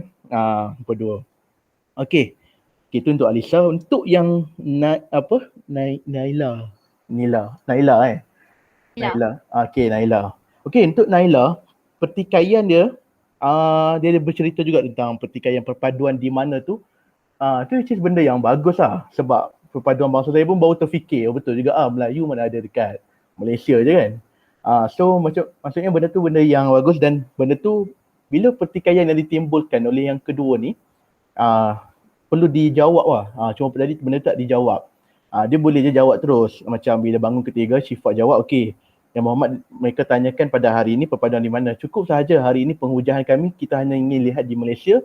Tujuan dia ialah kitalah negara yang paling banyak berbilang kaum. Kita tak menafikan memang negara lain ada pun, Melayu, Cina, India, tapi dia adalah golongan-golongan minoriti. Okay. And then dari segi hujah sama, dia tak pergi kepada peleretan tu. Dia mungkin hujah ni untuk nak pergi kepada peleretan, kepada menjawab tuntutan usul ni, belajar untuk menulis hujah di komputer dulu, words. Bila kita buat karangan, macam kita buat karangan, kita tahu apa benda yang kurang. So bila kita dah menulis awal-awal, so kita nampak link-link dia tu. So dalam hujah ni, bila nanti next practice untuk buat hujah, untuk pembangkang, tengok balik usul sebenarnya kan. Sebab tadi kenapa jadi pembangkang dia tak boleh untuk nak bawakan kepada penghujahan, sebab tak menceritakan tentang asas bangkangan. Asas bangkangan tu tak dibawakan. Sebab tak diceritakan asas bangkangan tu tak ada. So macam hujah tu dia lari macam-macam arah. Sepatutnya di perwakilan bangkang, asas bangkangan benda pertama kena letak dan segala hujah-hujah tu perlulah dilinkkan kepada asas bangkangan. Okey? So faham kan untuk pembangkang? So dia nak linkkan tu kita kena kaitkan bila ada fakta, bila ada penceritaan, bila kita ada contoh-contoh, benda tu lah kita nak kaitkan balik. Alright, so tu untuk satu dengan kedua dah settle. Okay, untuk yang ketiga, Syifa hari ni dia pembidasan dia ada cara baru pembidasan dan bagus, kekalkan dan buat lagi penambahbaikan kepada pembidasan, sebab pembidasan ni semua ada fakta. Dia tak bidas kosong lah, maksudnya dia bukan bidas logik, dia ada supporting point, iaitu bagaimana sokongan fakta-fakta tertentu untuk membidas.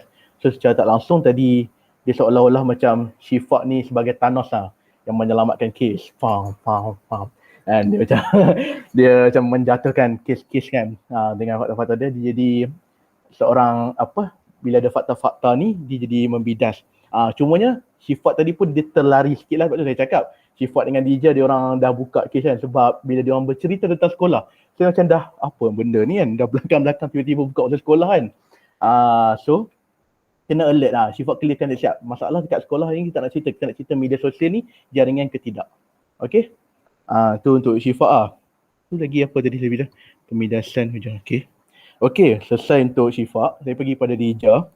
Untuk Dija tadi, dia ada pertikaian yang panjang sampai ke keberkesanan. So tu which is benda yang bagus lah. Dia ada cerita bagaimana mekanisme masalah ni dan dia mempersoalkan kepada keberkesanan. Bila ada akta-akta ni, bila sebagai ketiga dia memang kena alert dan berjaya lah, Dija berjaya buat. Apabila ada mekanisme ataupun akta-akta ni, kita tak boleh lihat kepada mekanisme tu semata-mata, kita kena lihat pelaksanaan dan di akhir sekali keberkesanan. So Dija ada persoalkanlah tadi tentang keberkesanan, benda-benda tu. Cumanya lepas ni Dija mungkin boleh tambah baik dari segi struktur debat, struktur sebagai yang ketiga. Struktur ketiga ni basically dia ada 3 benda yang penting. Yang ketiga lah, dia ada 3 benda yang paling penting. Yang pertama, pembidasan menyeluruh di meja pihak lawan. Yang ketiga. Lepas tu pembidasan individu, hujah dan juga penegasan kes. So tadi macam Dija dia letakkan sama juga poin-poin yang dia dapat daripada apa yang dia dengar, dia letakkan terus poin tu dan dia terus bidas. So kita tak clear sangat dekat mana sebenarnya dia nak bidas ni. Dekat siapa. Macam itulah. So Dija lepas ni kena highlightkan. Baiklah, selaku yang ketiga pada hari ini saya akan teruskan. Sebab Dija dia dah ada confident. Dia dah ada confident, tinggalnya Dija hanya perlu untuk susun balik struktur tu supaya orang nampak, sekarang Dija nak pergi kepada pembidasan menyeluruh. Sekarang Dija nak pergi pada pembidasan individu. Lepas tu nak pergi pada penegasan kes. So juri bila juri dengar dia tak dia tak pening, sebab kita tahu juri ni manusia yang terpaksa mendengar debat kita. Dia orang ni datang terpaksa untuk mendengar. So bila kita memaksa mereka untuk mendengar lagi, maka dia jadi macam bila dia dah malas mendengar, takut benda poin kita tu penting, benda poin kita tu boleh membangunkan kes lawan. Tapi disebabkan pembawaan dan penceritaan kita yang memaksa orang untuk mendengar, maka benda tu tidak dapat diangkat dalam dewan debat. Macam tu, faham? Sama macam Naila tadi, pertikaian dia ada banyak juga, cuma Naila kena highlightkan. Macam Farid ni, dia highlightkan dia nak pergi ke mana, dia nak pergi ke mana. Cuma Naila, dia ada idea untuk membidas, cuma Naila kena pertikaikan. Okay, hari ni saya nak mempertikaikan yang pertama, saya nak mempertikaikan yang kedua. Allah, cikgu. So, dia panggil lah, dia kena mempertikai Allah Akbar. Cikgu cakap itu saya takut terus nak dengar. Apa tadi nak cakap? Tadi okey lah. Struktur kita sebagai pendebat, kita kena ceritakan yang tentang nombor tu lah. Kita kena nomborkan lah kalau kita nak bidas. Yang pertama saya kena enter kan. Kemudian kita kena aduh, awak tak sampai ayat tu. Allah Akbar. Kat mana lagi? Ayat dia, ya Allah. Lepas dah bidas. Struktur. Struktur. Struktur tu kena diperkemaskan. Masih lah. Struktur tu struktur perlu disusun. Maksudnya apa bangunnya Naila kena cakap hari ni saya akan bercakap tentang yang pertama membidas, yang kedua saya nak cakap apa, yang ketiga saya nak cakap apa. So benda tu baru ni. Dan satu lagi, saya perasan kenapa semua orang takut jadi tergagap-gagap sebab dia pelik. Sebenarnya Farini ni posisi berapa dia cakap? Yang berhormat Perdana Menteri ke yang berhormat Timbalan Perdana Menteri? So debatkan benda tu lah. Betul tak? Korang rasa takut benda tu, takut tersalah cakap. So untuk memudahkan perdebatan, tolak tepi sikit formality tu. Dia bukan tolak tepi lah. Dia kata baiklah seperti mana yang pertama katakan tadi. Seperti mana yang kedua terkatakan tadi. Benda tu tak ada tolak mangkah pun. Kita nak mudahkan sebab jenuh kan nak sebut yang amat berhormat Perdana Menteri sebentar tadi tu dah berapa saat dah akan habis. Nak cerita pasal dia punya title je kan. Yang berhormat Timbalan Perdana Menteri. So dia jadi panjang benda tu. So mudahkan debat ni. Mudahkan debat ni kata okey contoh Naila cakap okey saya hari ini akan membidas terus kepada yang kedua kerajaan. Orang tahu dah yang kedua tu Alisa. Tu nak bidas yang pertama. Sama jugalah di macam Alisa ke Syifaq ke, kalau tak payah pun sebut menteri-menteri ni kan. Just sebut je. Okay, yang ketiga di perwakilan seberang sana telah bercerita tentang ini, tentang itu. Okay, itu sahajalah untuk komen saya. Dan paling penting bila kita kena fahamkan kes dan di perwakilan pembangkang saya dengar tadi dia ada perkataan menolak. Dia okey saja. Saya tak ada masalah. Cumanya kita kena di debat sekolah ni kena letakkan jangan gunakan perkataan menolak. Bangun cakap saya selaku ketua pembangkang pada hari ini akan membangkang kes di perwakilan pembangkang dengan meletakkan satu asas bangkangan di mana media sosial jaringan ke arah perpaduan bangsa melihatkan kepada kelemahan-kelemahan yang ada pada media sosial sehingga tidak dapat untuk menjadi jaringan ke arah perpaduan bangsa. So tu kes perbankan dia kena bergerak macam tu. Bila dah ada satu stand case, barulah kita debat tu kita boleh pergi ke arah tu. Faham tak? Dia macam kita nak pergi KL lah. Kita nak pergi KL tapi kita tak tahu jalan mana kan. Kita ikut je jalan. Dia boleh sampai tapi lambat. Kita nak jalan yang cepat dan orang mudah faham. Tak maulah jalan sampai sakit kan. Perut semua duduk menunggu atas kereta punya lama kan. So kita nak jalan yang mudah supaya orang pun boleh faham kita punya konsep. Okay? So far itu sahaja dan saya suka untuk semua ni sebab sebenarnya ni satu usul yang agak payah sebenarnya. Sebab tu semalam kerajaan dia pun dah silap dah buat kes. Baru pagi ni dia orang buat balik. Sebenarnya saya tengok semalam usul ni sebenarnya dia agak susah. Tapi korang berjaya untuk sampaikan dengan baik. So tahniah kepada semua. Saya harap dapat lagi tingkatkan lagi tingkatkan lagi keyakinan, kerana debat ni dia tidak akan habis untuk belajar banyak benda sebab kita belajar dengan manusia ni berbeza-beza orang, banyak benda kita nak belajar lah tentang manusia ni. Sebabkan malam besok saya buat primary budak-budak MMI ni dengan dia orang akan berdebat dengan budak yang saya ajar lah di college. So dia orang akan berdebat. So saya nak berjemput lah kalau semua tim Sekolah Agama Pajajaran free pada malam besok boleh masuk. Okey.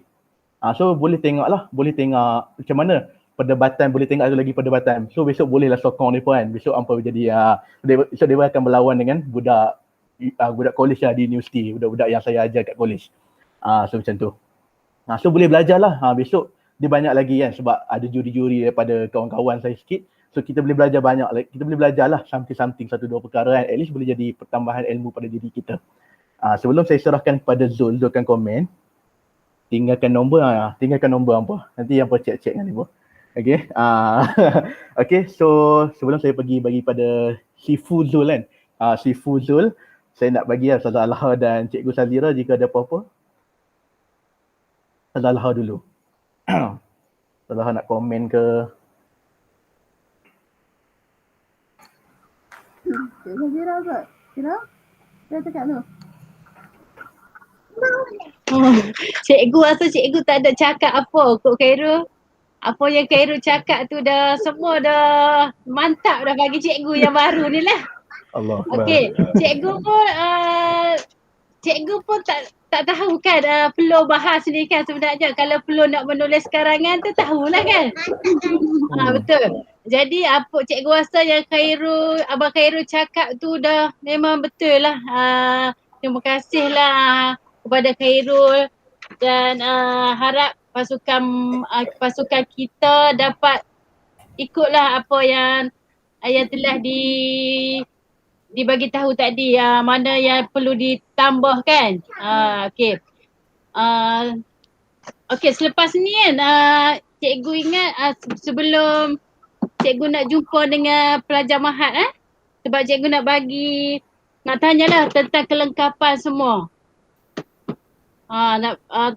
Kelengkapan untuk macam mana ada mikrofon tak, macam mana tu. Tak lagilah, lepas semua bagi Zul komen dulu. Okey, boleh. Okey, Ustazah. Ustazah nak bagi kata-kata semangat ke? Oh, Ustazah nak tunggu tengok dari tadi. Okey, Ustazah pun tak pandai juga nak komen-komen. Khairul komen tu dah memang mantap lah, mantul. Mantap betul. Allah Akbar. Terima kasih Khairul. Khairul ni yang lain-lain ni tengok Abang Khairul ni dia ada jiwa. Jiwa bahas tu dalam diri dia. Sebab tu dia boleh ni. Kalau tidak takkanlah ada nak sanggup macam ni. Nak tunggu, lepas tu dia boleh komen setiap seorang daripada kamu. Jadi ambil lah komen-komen tu dan gunakan untuk akan datang. Kita sebab tadi Ustazah nampak keberanian, di sini keberanian ada lah. Yang first saya tak tengok. Tapi yang ni nampak tu macam berani dan garang. Dua-dua pihak kan. Ada yang berani dan garang. Okey, cuma satu macam tu lah, kita kena ada jiwa lah. Contoh dia Abang Khairul ada jiwa untuk bahas tu. Dan di satu saya rasa kita macam ada juga Abang Khairul sebut tadi kot, kena pegang betul-betul dengan usul tu. Jangan lari daripada usul. Kalau kita pegang betul-betul lah, insyaAllah kita boleh dapat sama ada pihak kerajaan ataupun pembangkang. Kan? Okey, lepas tu semangat tu boleh diteruskan. Semangat teruskan. Cuma nada tu memang boleh macam tu Zul. Nada macam nak bergaduh, takut tu lah. Dia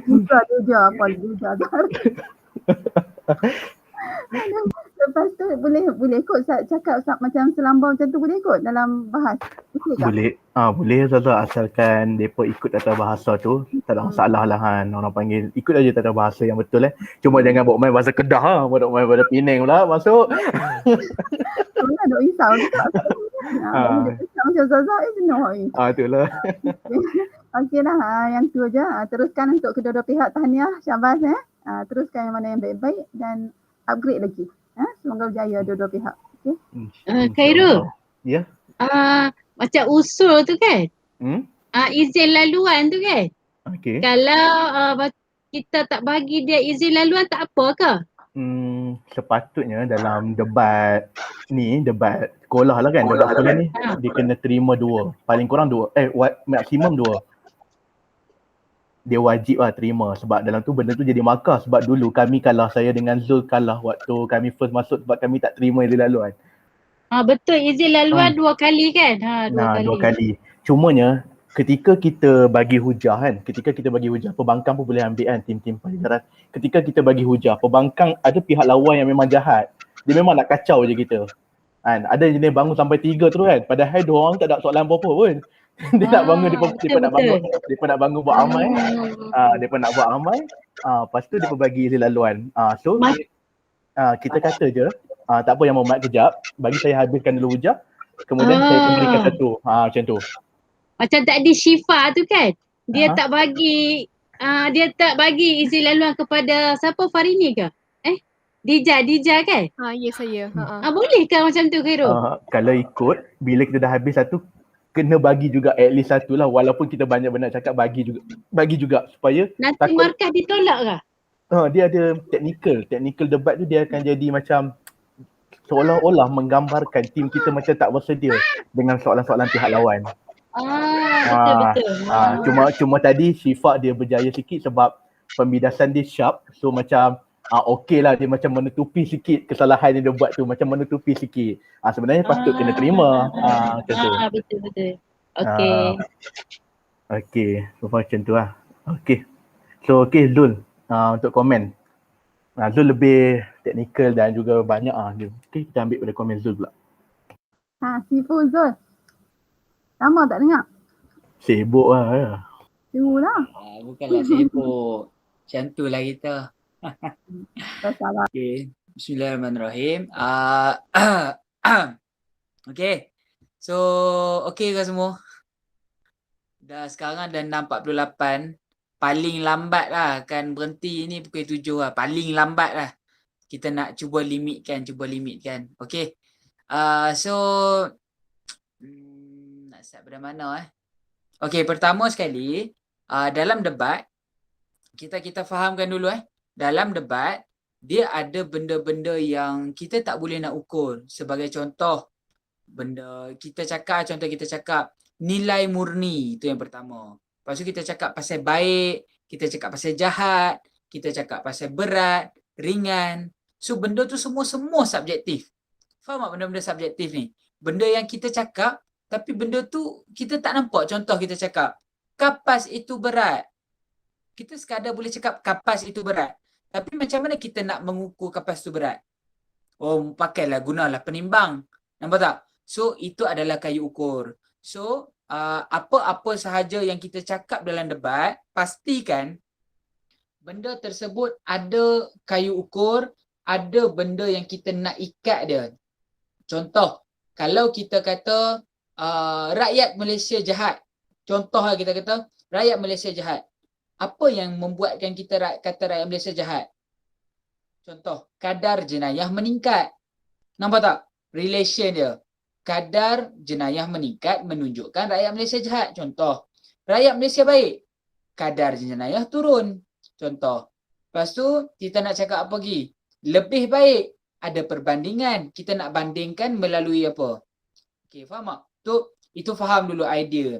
Idea bermaksud, apa-apa saja kita cakap, kalau benda tu subjektif, pastikan ada satu benda yang kita boleh ukur. Sebagai contoh lagi, kita kata pelajar pandai. Contoh, pelajar pandai. So, apa pembuktian untuk pelajar pandai? Grade peperiksaan meningkat, contohnya.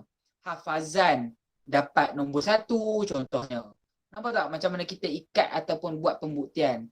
So, itu adalah ukuran kepada sesuatu benda yang subjektif.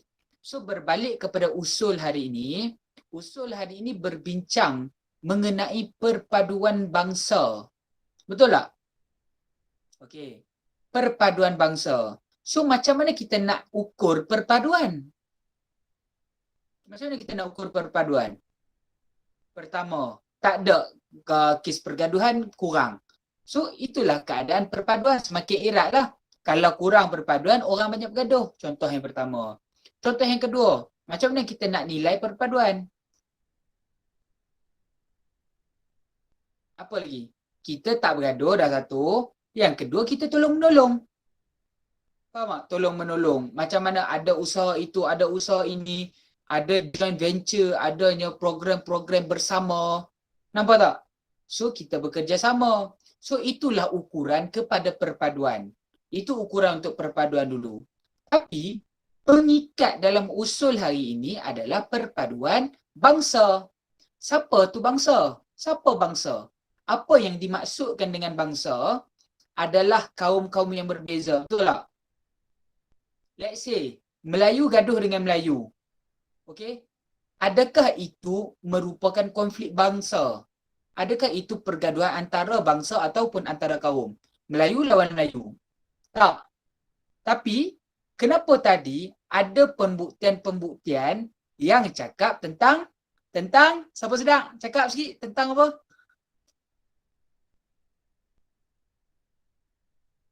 Tak dengar. Cakap, sila. Buka mic. Cepat. Saya. Yang Aisyah Khalid tu bukan? Yes. Okay. Yes. Antaranya. Siapa yang gaduh Aisyah Khalid ni sebenarnya? Aisyah Khalid dengan Netizen. Bangsa Melayu. Netizen Melayu. Netizen. specifically siapa yang marah Aisyah Khalid? Saya. Netizen. Netizen. Netizen. So, di mana pembuktian Melayu bergaduh dengan bukan Melayu sebagai contohnya? Netizen. Ramai tu netizen. So kita tak bolehlah nak ukur itu adalah pergaduhan antara kaum ataupun antara bangsa. Okay, so boleh tak kita nak buat tu jadi pembuktian? Kalau ikutkan kepada logik akal lah. Kita bercakap perpaduan bangsa. Tiba-tiba pembuktian tak ada kena-mengena dengan bangsa. Boleh ke? Kalau ikut pembuktian logiknya. Tak boleh tak? Tak boleh. Tak boleh. Kan? Tapi kalau kita nak guna, macam mana kita nak buat? Macam mana kita nak buat?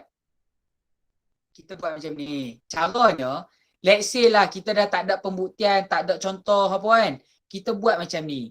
Tuan-tuan dan puan-puan, kita lihat pergaduhan yang telah pun berlaku disebabkan penggunaan media sosial.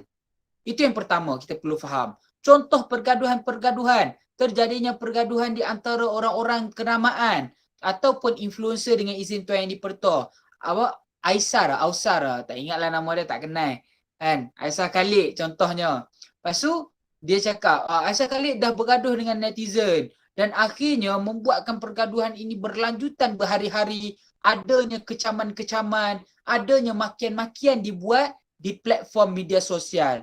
Okey, macam kita dah settle part tu, lepas tu kita kaitkan balik dengan perpaduan bangsa. Kita kata macam ni. Maka tuan-tuan dan puan-puan, kami telah buktikan kepada anda bagaimana dengan kita menggunakan media sosial, ia mampu mewujudkan pergaduhan. Bukan sahaja pergaduhan kecil-kecilan, malah pergaduhan di antara seorang individu dengan dengan rakyat Malaysia. Itu baru satu kisah. Kita tak lihat lagi kepada kisah pergaduhan di antara kaum juga, tuan-tuan dan puan-puan. Nampak tak? Kita dah tunjukkan keburukan, lepas tu kita assume kalau ini boleh jadi, kita bayangkan kalau jadi pergaduhan antara bangsa pula, antara kaum pula, apa yang akan jadi? Nampak tak macam mana kita relatekan benda tu? So, lepas daripada ni, bila kita buat satu pembuktian, jangan kita stop terus. Jangan stop. Cuba kita relate balik dengan usul. Macam mana benda tu nak berkait. Okay? Itu dari segi pemahaman asas lah.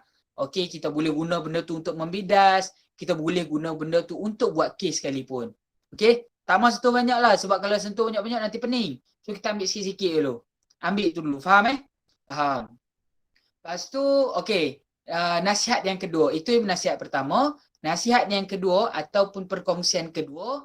Bila kita nak tanya soalan, janganlah macam kita berhujah. Jangan kita berhujah waktu kita tanya soalan. Okey. Macam mana kita nak buat soalan ni jadi soalan yang lebih baik adalah kita tulis dulu soalan tu. Pendek je. Kalaulah kita ada statement sekalipun, ada kenyataan sekalipun, kita guna dua kenyataan je, dua ayat je. Contoh. Yang berhormat, Yang berhormat, pergaduhan antara kaum berlaku antara Cina dan Melayu. Di mana berlaku antara siapa-siapa. Settle. Satu ayat, dua ayat, settle. Maka apa respon yang berhormat? Tanya terus. Faham tak? Tak perlulah. Yang berhormat, menurut fakta ini, dia bagi fakta sekata. Panjang pula seminit dia bagi. Tak, jangan. Bila soalan, kita tanya. Macam kita nak pergi tanya cikgu kita lah. Kan, kita nak pergi tanya, Ustazah, yang ni macam mana Nampak tak? Kita just tanya je. Ustazah, apa hukum fiqh bagi ni Contoh. Lepas tu kalau kita nak belajar contoh syariah pula, kita pergi tanya pula, Ustazah, kalau kita belajar dari segi apa ni namanya okey, kita belajar pasal kias contohnya. Ustazah, kalau belajar pasal kias ni boleh guna tak untuk menentukan hukum kepada rokok contoh? Nampak tak? So, simple. Kita bagi satu statement. Ustazah, kalau kita belajar melalui kias, okey, satu kenyataan. Lepas tu soalan, kias ni boleh guna tak untuk rokok? Settle lah. Orang akan jawab. Okey, faham tak? Itu adalah untuk kita bagi soalan. Lepas ni, cuba simplify lah soalan tu. Sebab kita ni bukanlah nak nak apa ni, bukanlah sebab tu cakap debat ni bukan tempat siapa betul siapa salah sangat. Dia lebih kepada mengajar orang. Orang ni betul ataupun salah. Kalau salah kita betulkan. Kalau betul, tak apalah. Abaikanlah. Faham tak macam tu? So kita nak ajar orang silap ni, silap ni, silap ni. Okay, itu yang kedua. Nasihat yang ketiga, last sekali. Saya limitkan kepada 3. Nak lebih, PM. Nak lebih, PM tepi. Okay. Okay, nasihat yang ketiga, bila kita bercakap tentang sesuatu benda, jangan kita main cakap. Tambah-tambah kalau bab undang-undang. Astagfirullahalazim. Okay. Tadi ada yang cakap tentang undang-undang dekat Malaysia ni apa ni? Mahkamah ni abaikanlah kes-kes apa ni? Kes-kes media sosial, tak ambil kisah asyik politik semua tu kan. Sebenarnya kita ni just perkongsian lah supaya lepas ni kalau kita dengar orang cakap macam tu kita boleh bedas macam ni. Okay. Sebenarnya dalam status perundangan apa yang berlaku adalah mahkamah hanya memberi hukuman ataupun membuat hukuman jatuh hukum kepada kesalahan-kesalahan yang dibawa di depan mahkamah. Sebagai contoh, polis tangkap orang belum bersalah lagi tau. Dia baru disyaki bersalah. Polis tangkap, bawa pergi mahkamah. Bila bawa pergi mahkamah, dia ada banyak proses. Ada proses reman, ada proses jamin. Lepas daripada itulah baru dia dikatakan bersalah ataupun tidak. So dalam sepanjang tu, kalaulah proses nak bawa ke mahkamah tu belum ada, di peringkat polis pun polis tak tangkap. So benda tu bukan salah mahkamah. Contohnya. So itu bercakap dari sudut kita punya polis buat kerja ataupun tak semua tu. So cuba nilai benda tu. Sebenarnya kalau nak cakap pasal perundangan terlampau panjang. Tak payahlah kita sikit-sikit je lah kan. Dah pukul 7 dah. Tak elok lama-lama sangat. Okay, so asalnya itu je dulu seperti yang dijanjikan. Paling lama pukul 7. Sekarang 6.59. Okay. So okay, last nasihat keempat untuk third speaker dan siapa-siapa sahaja yang nak membidas. Numbering, kalian perlu numbering. Macam mana nak numbering ni? Numbering ni senang je. Numbering ni is tuan-tuan dan puan-puan, saya nak bidas hujah yang pertama. Mereka kata apa? Bidasannya sepatutnya. Kedua, apa dia masalah? Apa dia? Ketiga, selesai pembidasan hujah pertama, kita beralih kepada hujah kedua. Seterusnya. Okey, boleh yang tu? Boleh tangkap yang tu nak lebih-lebih nanti kita sembang balik. Janji dah pukul 7. Okay, so terima kasih semua and tahniah. Nampak improvement. Okay, go on. Keep improve. Okay. Jangan takut, jangan segan, jangan malu. Tanya kalau nak tahu. Kalau dah tahu, buat lagi tahu. Okay. Okay. Alright, terima kasih Zul. Tadi tambah satu lagi nasihat tambah satu lagi. Tadi kan pasal Zul cakap tentang soalan banyak-banyak yang panjang tu kan. Lupa nak mention tadi. Bangun je cakap macam ni, kalau kan mereka macam liat sangat nak lawan kes kita ke apa kan. Yang berhormat sebenarnya setuju ke tak dengan kes kami, dah cukup. Bangun cakap macam tu, attack dia. Cara cakap yang berhormat tunjukkan masalah je, tak pernah tunjukkan pun yang mengganggu-gugat perpaduan, dah cukup. Kita tak payah. Kalau cerita panjang-panjang, habislah, dah lah habis masa, lepas tu dah lah DJ blue tick je semua yang apa tanya. Tak buat apa-apa pun. Okay, right. So, simplekan soalan tu. Okay, so lepas ni kita ambil gambar sekali dan budak MMI je tunggu kejap sebab ada kata nak jumpa dengan Ustazah kan. Nanti budak sampai jaras, pelajar sampai jaras, nanti saya akan cuba untuk hubung untuk bagi yang panggil apa? Untuk jumpa pada malam esok di platform untuk tengok debat dengan pelajar UPM. Okay. Alright, so kita ambil gambar dulu. Okay, ready semua kamera Ustazah dengan Mastura ada, Cikgu Sazira. Buka kamera ambil gambar. Nanti saya paskan link video rakaman, tak sempat upload lagi. Okay, Cikgu Sazira. Sekejap Cikgu tak boleh buka kot. Okay, cikgu dah boleh dah. Alright. Okay, semua ready? Kita akan ambil sekali saja. 1, 2, 3. One more. 1, 2, 3. Sekali lagi. 1, 2, 3. Alright. Terima kasih semua. Jumpa lagi insyaAllah. Kejap. Saya Ya? nak tanya pasal numbering tu. Rasanya waktu saya berhujah, saya dah sebut tahu satu-satu. Ke memang tak jelas ke macam mana? Saya Zul tak komen? faham. Sebenarnya, ini macam ni lah. Semua dah habis dah. Siapa nak stay, siapa ada kerja ke apa boleh keluar. Kita sembang-sembang je. Okay, so terima kasih semua. Okay, untuk numbering, sebenarnya dia tak berapa jelas lah. Senang kata tak berapa jelas. Sebab, struktur lah, benda paling penting untuk kita sebagai third speaker. Okay, saya third speaker bukanlah saya third speaker sepanjang masa. Saya jadi first, saya jadi second, saya jadi third. Tapi sekarang orang akan suruh cakap more on third. Okay, untuk third speaker, benda yang paling penting adalah struktur dulu. Okay, Ustazah. Terima kasih. Okay, pertama sekali dari segi struktur dulu. Macam mana kita nak tahu struktur? Tengok apa yang Syifa buat. Syifa punya struktur jelas. Tapi dia kurang dia dekat numbering ni. Dia tak ada numbering. Tiba-tiba dia hujah pertama, kata mereka, apa yang mereka kata, janganlah. Hujah pertama, pembirasan pertama. Contoh, kita nak letak pun boleh, tak ada masalah. Tak apa buat. Dalam hujah ini tuan-tuan dan puan-puan, dalam hujah ini tuan-tuan dan puan-puan, pembirasan pertama. Apabila mereka cakap tentang apa. So, Dija macam mana kita nak buat bagi elok? Struktur. Apa yang ada dalam struktur? Okay, pertama sekali, kita berdiri, selaku yang ketiga So, buat kita cuba satu-satu.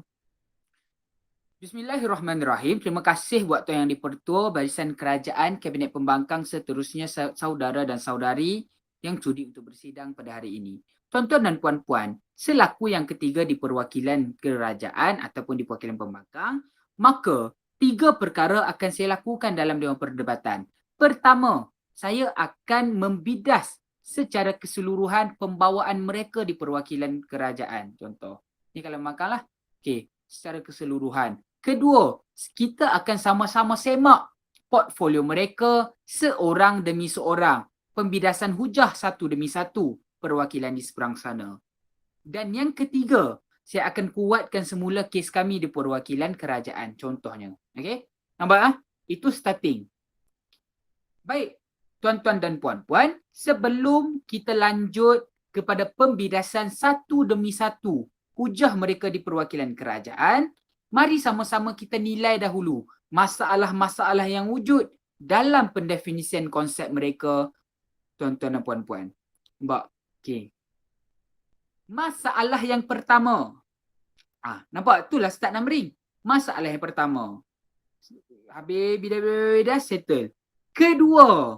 Bidah habis. Ketiga. Bidah habis. Lepas tu kita stop kat situ. Contohnya dah habis 3 atau kalau ada 4 ke 5, silakanlah. Kalau ada 3, 3. Kalau ada 2, 2. Okay, macam tu. So, habis bidasan secara keseluruhan, maka selesai pembidasan secara keseluruhan pembawaan konsep mereka di perwakilan kerajaan. Kita beralih pula kepada pembidasan seorang demi seorang, hujah demi hujah di perwakilan sana. Hujah yang pertama. Pertama, tuan-tuan dan puan-puan, apa yang mereka katakan? Apa dia? Kedua, apa dia? Bidas. Ketiga, apa dia? Keempat, apa dia? Selesai buat hujah pertama, kita beralih kepada hujah yang kedua. Pertama, kata mereka, apa dia? Kedua. Ketiga, selesai pembidasan yang kedua, hujah kedua. Kita beralih pula kepada pembidasan hujah yang ketiga. 1, 2, 3. Nampak tak? So tersusun lah. Kita pun cakap tak galut. Kita boleh relax-relax cakap, sampaikan. Nampak? Lepas tu, samalah lepas dah habis pembidasan hujah, selesai pembidasan hujah satu demi satu di perwakilan sana, kita beralih pula kepada